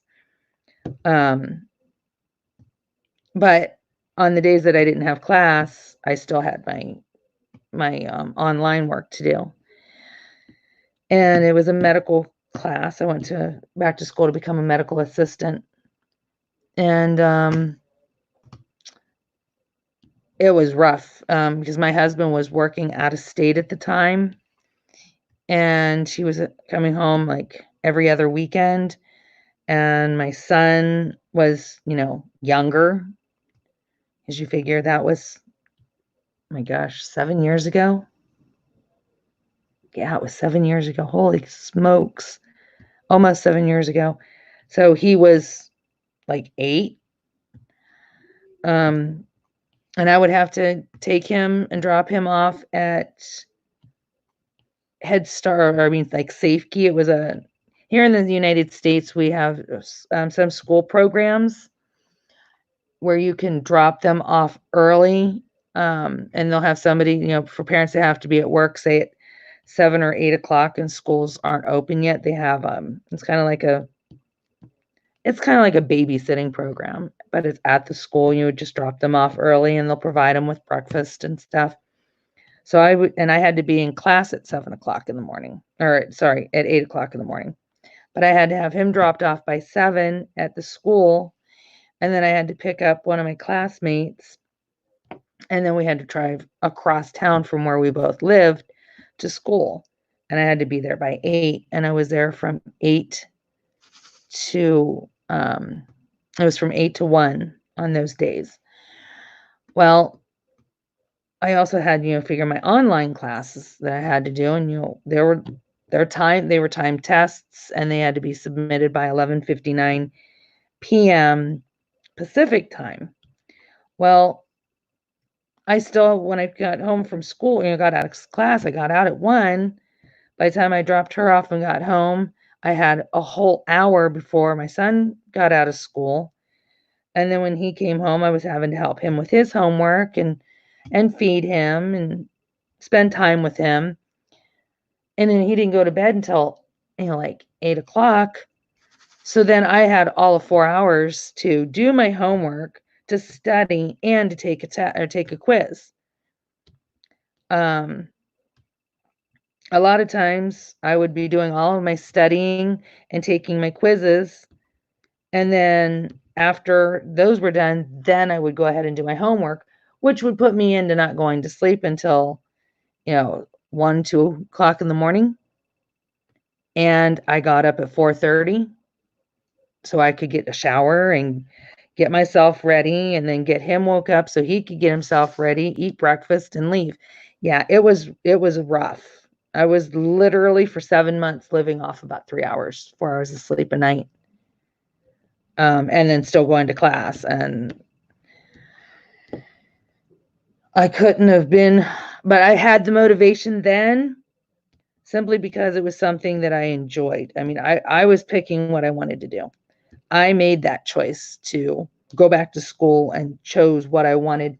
So it made going to school a lot easier. I couldn't do it now. Or excuse me, I couldn't do it now.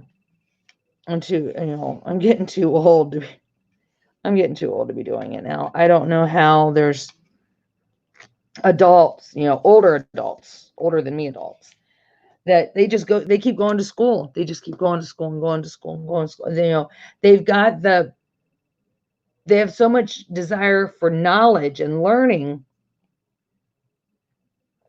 which is great. It's just, I would not have the energy to do it now. And you said you're 18. Yeah, I've got you by, I'm doing the math here. Hold on just a second here. Let's see.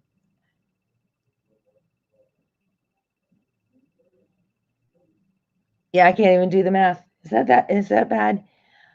I'm going to be 48 in June. So yeah, I'm a lot older than you. I got you by 30 years. God, why didn't I couldn't do that math? So I'm two of my son's age towards you. So when I was younger, it was a lot easier to do things than it is now that I'm older.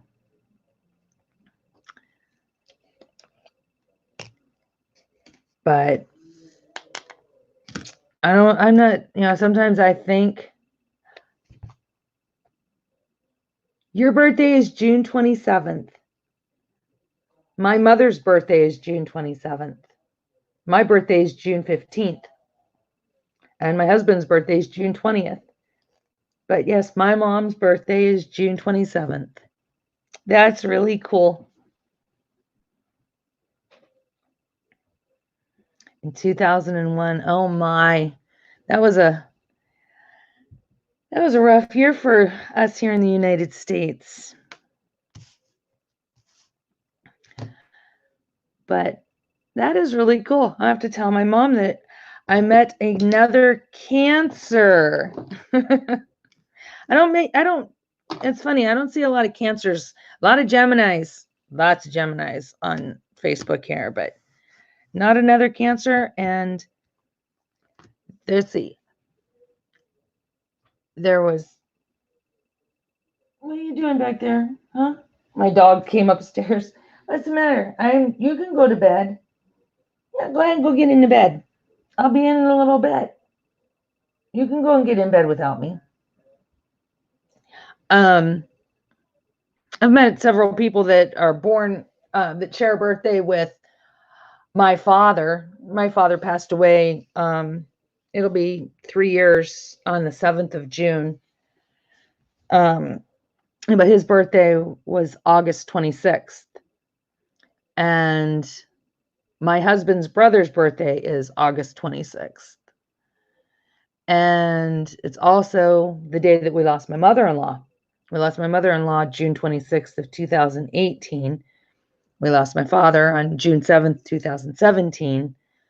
But my husband's cousin, his birthday is the same day as my mom's too. So June is the month of lots of babies. And that was the baby boom year in the 70s for us. And I think we're going to be hitting this coronavirus. We're going to have lots of babies born in November and December of this year. Watch. Be a lot of babies. This is going to be the new boom.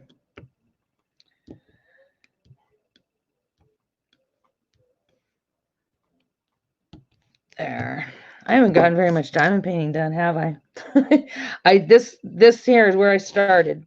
I was in this spot here when I started. I haven't gone very far, have I? Yeah, so much in June.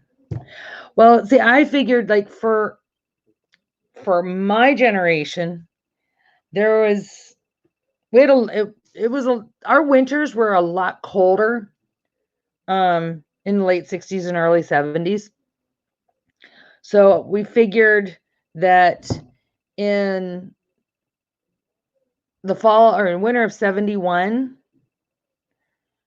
it must have snowed or was bitter cold or something to where people weren't getting out, because there were a lot of babies born in June 72. A lot. In my hometown. So we're like, okay, I guess people were stuck in the house. And same thing with 79. The winter of 79 here in the United States, we had this blizzard that had us all stuck in the house for like 4 days. Literally for 4 days, we were snowed in. We lived at that time, we lived in an apartment. It was a basement apartment. So our windows were, level with the ground like, and we couldn't see out the windows of the apartment because it was the snow had just totally covered them. When you walk, it's like you could walk into, it was a full building. I mean, it had several apartments in it. And you walk in the building, and then you could either walk downstairs to the basement into the bottom floor apartments, or there are stairs to go upstairs to the second floor, and then there was stairs for the third floor. So it was a 3-level apartment. And so when you'd walk in and you'd walk down, and then there was apartments kind of like in a hotel, where you'd be in a hotel in the hallways, and there'd be apartments, there'd be doors on both sides of the hall, like so many on each side of the hall.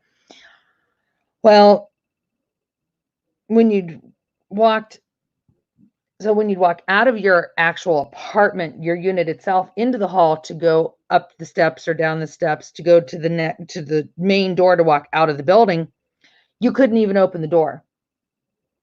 As if you opened it, since it opened, you couldn't open it out because the snow blocked it. You could not open that door. There was snow all the way up. So yeah, we were literally stuck in our apartment for 4 or 5 solid days that we couldn't leave the house. And we had to go upstairs to the next level and to one of the neighbors just so we could look out their window to see outside. And all you could see was the very tops of some cars. You could see the tops of the carports. But yeah, it was bad. And I was like, I just turned 7. And I remember that. For me, I kept wanting to jump out the window. I kept telling my mom I wanted to jump out the second floor window so I could play in the snow, because that was the only way I was going to get out to the snow. Yeah, if I would have jumped out that window, I would have gotten lost. Because, I mean, we had drifts. Some of the drifts were as high as, 5 and 6, 7 foot snow drifts. Yeah, there's going to be lots of babies born over the next few years. Absolutely. because I truly don't think we're going to get out of this. I mean, they're talking that this could be 18 months or more before this is completely over. And that's just based off of, I know it's just based off of opinion, but we really don't know how long this is going to go. And we still don't even know if it's completely over in China yet. We don't have, what's it, 48 countries so far, or it may have been more than that now. But if they start lifting travel bans and stuff, and this isn't completely over, all we're going to do is restart this. It's not going to end until we know that every person on the universe has been tested, and we know that can't happen. So it's kind of scary. It's definitely, and it's getting scarier by the day as people are being I mean, how many people died in Italy the other day? Was it like 600 people or something? I heard something about it. But people are dying just as fast as they're getting tested positive.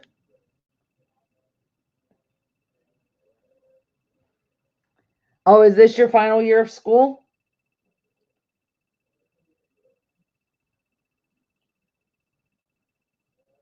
I'm looking up here to see if there's been updates for my state.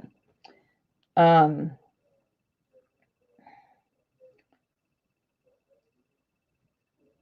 I just want to see if there's any updates on this, but it doesn't look like. Um,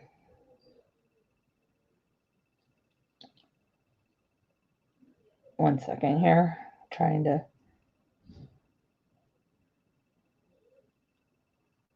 All right. Well, what was that? Yeah, right now we have 278 cases in Nevada and at least 4 deaths, which I know is nothing compared to other, states and stuff. But 2 weeks ago, we didn't have anything. So in 2 weeks, we went from having nothing to now having 278 cases and 4 deaths. And they haven't tested everybody. I think they've said they've done like 4,500 tests, or it's probably more than that now because they probably haven't given us those full calculations over the past few days. But yeah, so I'm scared. I started off thinking, like everybody else, it's not going to hit us. It's over in China. It's not going to hit us. Then it hit Washington State.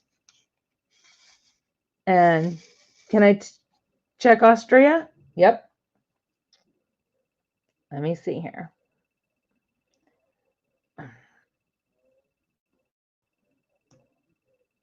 Hang on here. I'm looking right now.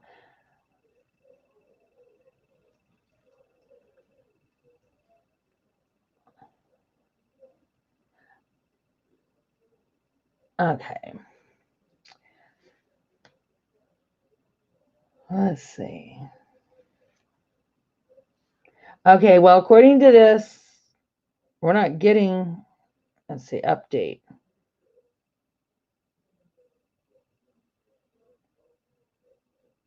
And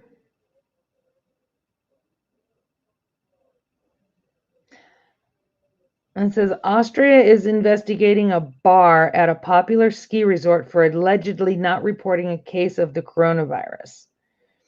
All right, it says as of Monday, so they don't have anything that I see more recent than just Monday being the 23rd. But it says on Monday, Austria said it had confirmed 3,611 cases, and that was a 19% rise in one day. So it says Europe is the current epicenter of the coronavirus pandemic. More than 100,000 people are confirmed to have been infected across the continent, with Italy being the worst affected. So as of Monday, Austria had 3,611 confirmed cases. Let me see if they have anything more recent than that. Let's see here.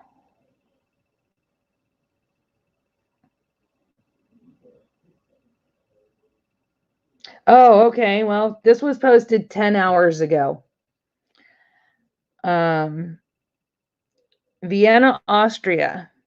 Heinrich Lerf. I'm not going to be able to pronounce these names, but this Heinrich guy has fond memories of Kitschloch, a popular restaurant and bar in the Austrian ski resort town of, it's spelled Ischgl, where he partied several nights while on vacation 3 weeks ago. The 56-year-old Dane, who spoke to CNN from self-quarantine at his home 50 miles from Copenhagen last week, said that his time in Kitschloch, whatever, I'm very bad at saying foreign words, in the Austrian province of Tyrol was the way after ski is supposed to be. Lots of people, lots of drinks, and a nice waiters happily to serve you more. 4 days after his return home, Lerfed tested positive for the coronavirus, or COVID-19, as did one of his friends he was traveling with. But they are just two among hundreds of people from all over Europe whose infections are tracked back to this ski resort, some of them directly to Koloch, according to the European authorities. Koloch declined to comment when contacted by CNN for comment. Its owner, Bernard Zanglier, told German news site T-Online on March 16th that his employees must have also contracted the virus from someone, and the site reports Zanglier saying it was audacious to try to pinpoint this on any one company.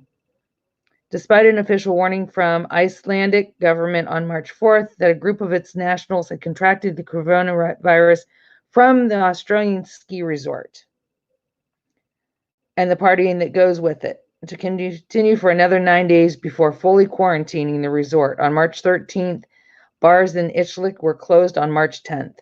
So here, they knew about it, and they weren't doing anything about it. Welcome back, Bianca.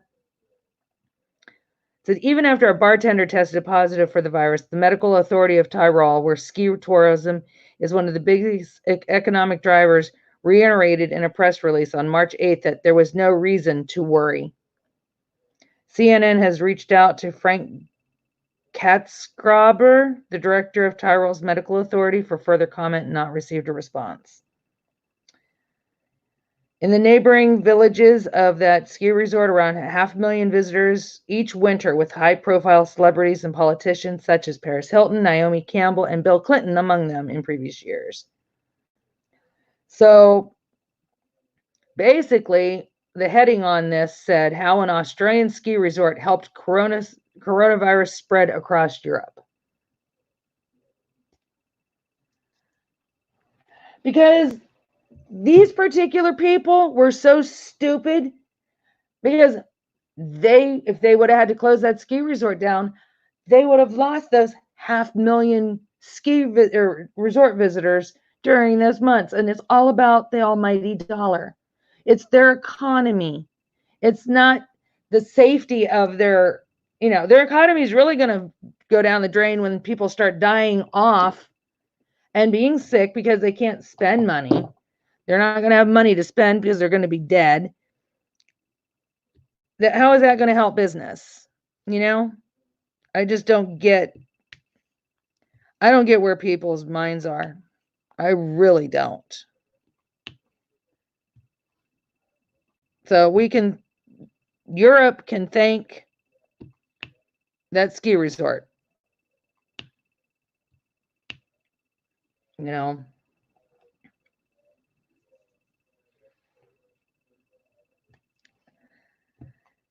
How bad is it with you? We're there in Australia. Bianca? Is it getting any, I mean, are you guys getting a lot of numbers daily, or is it fairly contained?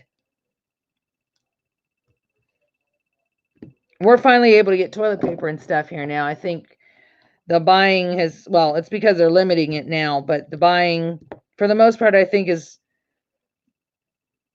stopping. I mean, now people are, they've already bought it all. Nobody has any money to buy anymore. They've stocked up so much that now they're broke. And the people that couldn't get it before are now getting it, but they're only able to get one roll of toilet paper, 1 dozen of eggs, 1 pack of Clorox wipes. And the thing that kills me is, what is one family going to do with a dozen eggs? I mean, if you have 4, say you have 2 children, say you're the average, family, and here in the United States, average family of 2 or 3 kids, and then you have mom and dad in the house. How far is a dozen eggs going to get you? Not far. How far is a loaf of bread going to get you? Yeah, it's going to get you even less farther. Because if you have, in like my husband's case, he takes a sandwich to work every day. He works 6 days a week. That's 18 slices of bread. That is an entire loaf. He goes through an entire loaf by himself, and that's if he only eats a sandwich for work. Well, sometimes he has, we'll have grilled cheese at home, or a BLT, or, he'll have toast with breakfast, or buttered bread with dinner. So that's there. That's just with him. Then I have a son. And now that he's not in, well, he only went to school 1 day a week anyway for charter school. But what if he wants a sandwich every day? And what if he wants to have toast? I could easily go through 2 or 3 loaves of bread a week. And how do I live off of 1 loaf of bread? I mean, with my braces, I don't eat bread. It's too difficult. So I'm fine without the bread. I mean, the only way I can eat bread is like with soup. If I were to like dip my bread in the soup, and kind of make it soggy, which, but it's just difficult. So yeah, a dozen eggs with a growing teenager and a full-grown man. They would each eat, if I were to fry eggs, they would have 2 eggs each. So there's 4 eggs gone out of that dozen. If they have scrambled eggs, it ends up being 3 eggs each, or like an omelet. It's like 3-egg omelet for my husband and 3-egg omelet for my son. So now half my dozen of eggs is gone in 1 breakfast. I don't know. And with all the sanitizing that I'm having to do, a pack of Clorox wipes is not going to last long. Well, yeah, you have those 3 kids. Yeah, and see, we have, 3 people in our family and my dog.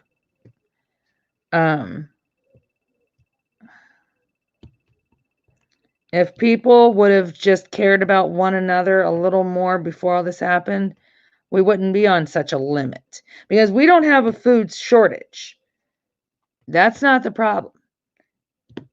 There is more than enough food here in the United States. I'm not quite sure, being in Europe, being in Australia or being in France, what type of, food you guys have. But here in the United States, they have made it very clear.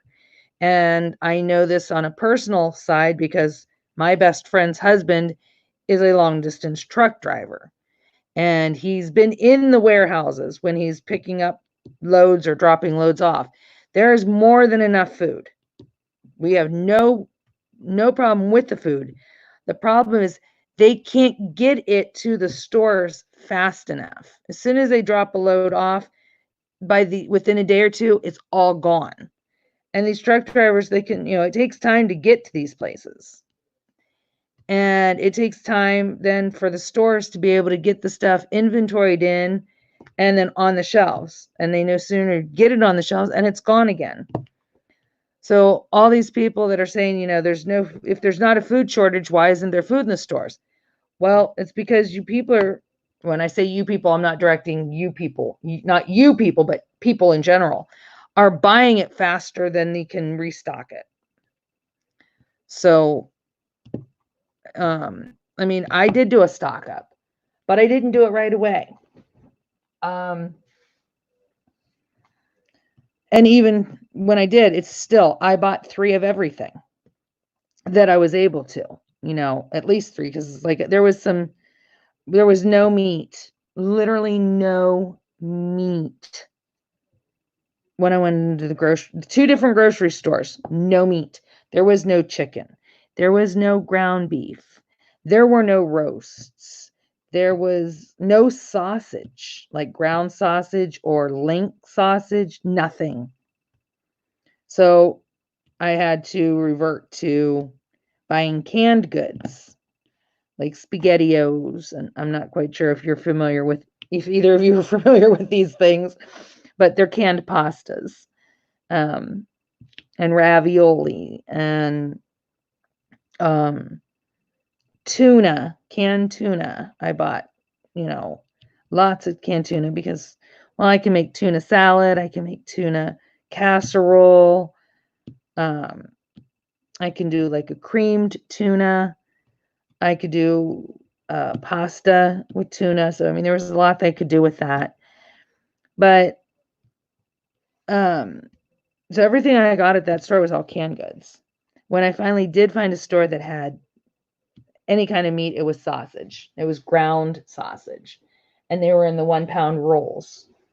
So I think I got like 4 of each. They had a regular just ground pork sausage, and then the other one was an Italian sausage. Well, I figured I'd use the Italian sausage and make pasta sauce with it. And then the ground sausage, I could season it up and do like sausage gravy, or add it to, if I was able to get hamburger and make meatballs or something. But I got like 4 rolls of each, 4 1-pound packages, because so with my family, 1 pound is not going to go very far.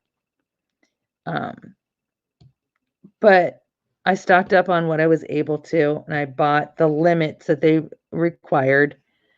I got a lot of like frozen dinners that are quick meals, because since it's just me and my son most of the time eating, because since my husband works the way he does, and when he does eat, it's usually pretty small.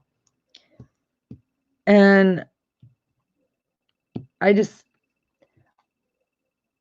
never in my life thought we'd have this to deal with. I mean,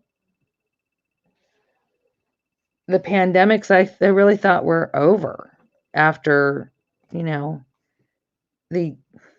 we're at in technology and medicine. You wouldn't believe that we'd have to deal with this.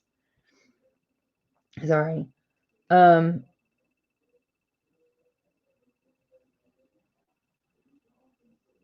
just catching up. Yeah, we have a lot of panicking people. Yeah, I mean, I did my first real stock up, I guess, more or less, last weekend, because my husband said, when you're seeing people doing this, he's like, don't be doing this. He said, we got stuff here, we're not going to panic. Okay, fine. Whatever. I mean, when I say, yeah, fine, it wasn't like with an attitude. It was just like, fine. We'll just sit back and kind of watch and see where this goes. And then when they were talking about the shutdown here, he said, maybe we might want to go ahead and go out and stock up on things that we don't have to worry about going bad, or that might not fit in the freezer, because we have a refrigerator freezer, and then we have an separate upright freezer in our garage. He said, let's worry about canned goods and things that'll have a shelf life, that if we don't need to eat them right away, they won't go bad. So that was my main focus at that point, was cans of soup and, canned meats and things like that. But then when I went in there and I seen that there wasn't much of that stuff left, then I had to go to the freezer, freezer foods. And when I did that, it was a big one. I went to 3 different grocery stores. I had to go to 3 different grocery stores just to be able to find items. And I still couldn't get everything that we needed. So I had to go back and make another trip this past week. Well, Monday, now that it's Wednesday. On Monday, I went and got more of things that I couldn't get the first time that were finally there this time. So now I have everything. The only thing I'll probably have to constantly go back for is milk, because you only have so much room in your refrigerator, and you don't want to buy 5 or 6 gallons of milk, because if you don't drink it in time and it spoils, now you've wasted the money. But also I look at the fact that not only did I waste the money, but I wasted milk that somebody else may have been able to drink and didn't get any. So I'm doing 1 gallon of milk at a time. With my son being sick, milk's lasted longer because I don't let him have dairy when he's sick. So now that he's feeling better, he's got milk he's got to drink or it's not going to make it. So I don't mind going back once a week to get milk. Coffee creamer, because I drink a lot of coffee and I like the flavored creamers in my coffee. Other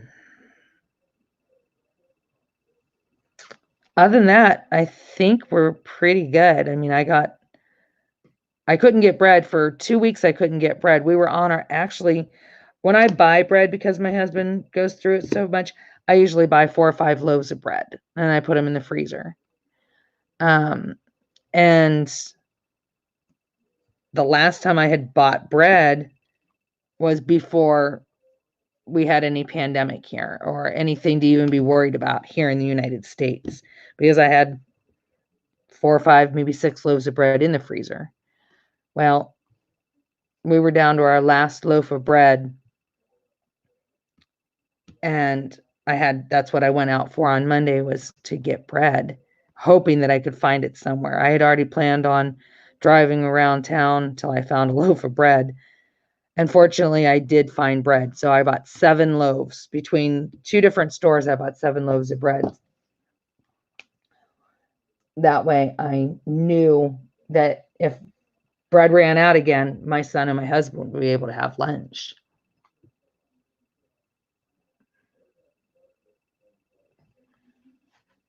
They go out early. See, here, our stores are closed to the general public from 7 o'clock in the morning till 8 in the morning. That 1 hour is for the senior citizen shoppers, or shoppers that have a disability, or they are now letting pregnant women go at that time. And then the general public gets to shop from 8 in the morning until 10 in the evening. They're closing our grocery stores at 10 now. Some of them are even closing at 9. When here in Las Vegas, our grocery stores some of them are 24 hours and some of them are open till at least 12 or 1. But now with this, they're closing them at 9 and 10. So there's time to clean the stores up and then get the shelves restocked. I want to message Rachel Ray. I want to reach out to her, whether it's through Instagram or Messenger, but I want to find out how things are going for them over there, because she already lives in a very rural area. So I'm hoping that they're not, it's nice that she's far away from people. They don't have like real close neighbors and stuff. So I'm sure she's safer, but they have to drive and do their shopping. And I'm hoping that they're not having a really bad outbreak there that's going to prevent them from being able to get things when they need them. I mean, I know she posted a video on her floss tube. I haven't watched it yet because I haven't watched any videos really. But I'm just hoping that she's okay. You know, her and her family's okay.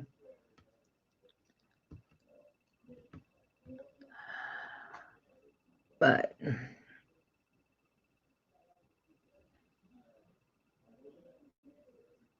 yours usually maximum until 8 p.m. They open they close around 8 p.m. What time do they usually open? Oh darn. I think I lost Brittany again. Which for Brittany, yeah, it's 5 o'clock in the morning for her. So I'm pretty sure she needed to get some sleep because she still has little ones she has to get up with in the morning.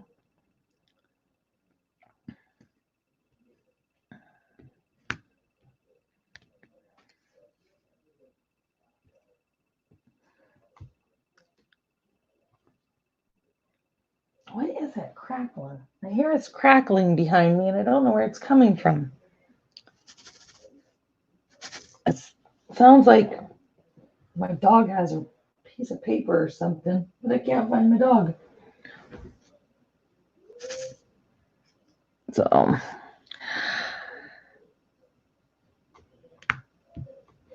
what is that? That is driving me crazy. From 7 a.m. till 8 p.m. usually. Now they're limiting it to 3. Okay.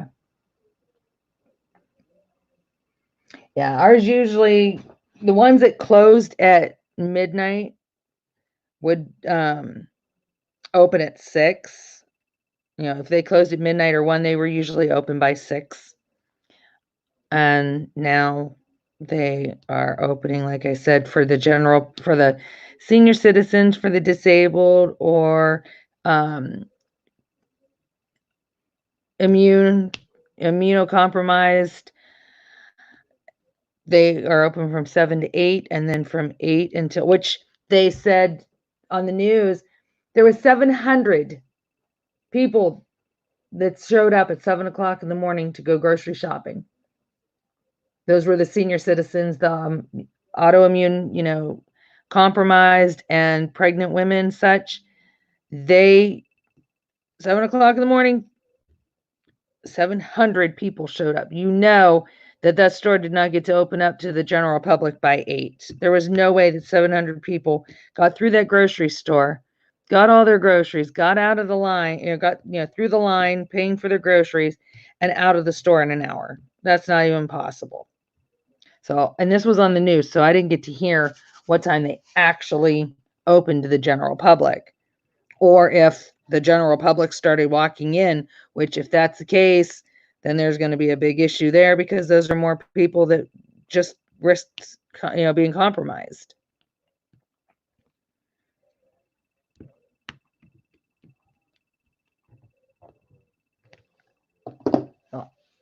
I don't know. I'm not going out unless I absolutely have to, though.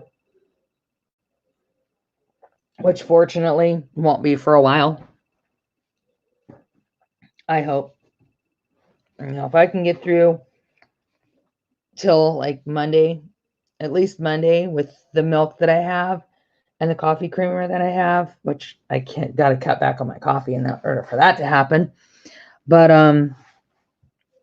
yeah, if I can get through that, then that'll give me 1 full week that I did not have to leave the house. And I think we're on day 7 or 8 of our 15. So that we'll see what happens next week. I mean, if I see a whole lot more increases over the next few days, I'm just gonna stay home. I'm not even gonna worry about it.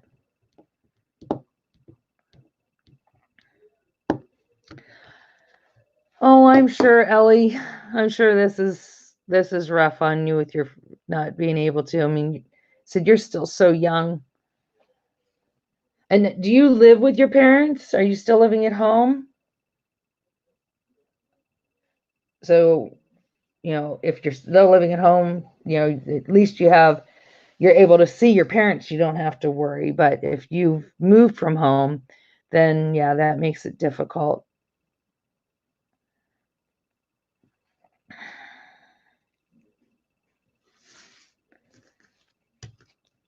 I don't know where this drill does not want to straighten itself up.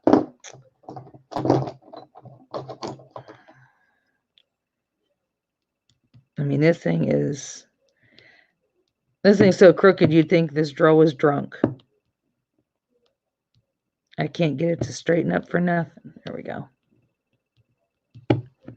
Drunk drills. That's the thing. You still live at home. So fortunately, you're not having to be alone. I know being with your friends would make it better, but you're not having to sit in this lockdown by yourself. You at least have your family, and that's a good thing there.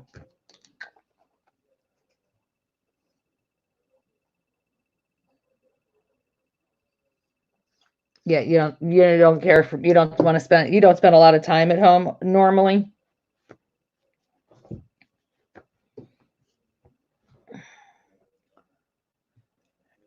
Hang on just a minute. I need to go and get me some water. So if you can hang out just for a minute, I'll be right back. I drank all my coffee, and what water I had when I started this is gone. I'm probably not going to be on a whole lot longer, but I want to be able to at least finish a few drills here. So give me just a minute and I'll be right back.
Okay, I just came back in here. I'm going to go ahead and have to jump off of here. My son, he's not feeling well again, and I've got to keep an eye on him. So I'm going to go ahead and jump now. I might try and do a recording of Whip and Chat or something later on today, or try and do another live maybe tomorrow night or Thursday night, or I mean Wednesday night or Thursday night. It just depends on how he's doing. He feels like he's fevered. So I want to keep an eye on him. But sorry, I'm planning on staying. I was going to stay until 2:30, but he needs me right now. But thanks for all stopping in, everybody. And like I said, just watch for me this week. There's definitely going to be a whip and chat up today, or I mean today, whip and chat up this week, whether it be training or maybe we might do a whip and chat on a book, but there'll be something coming from me. So hope you guys have a great day there in Australia and France. And you guys take care. Stay safe. Thanks for stopping in. Bye, guys.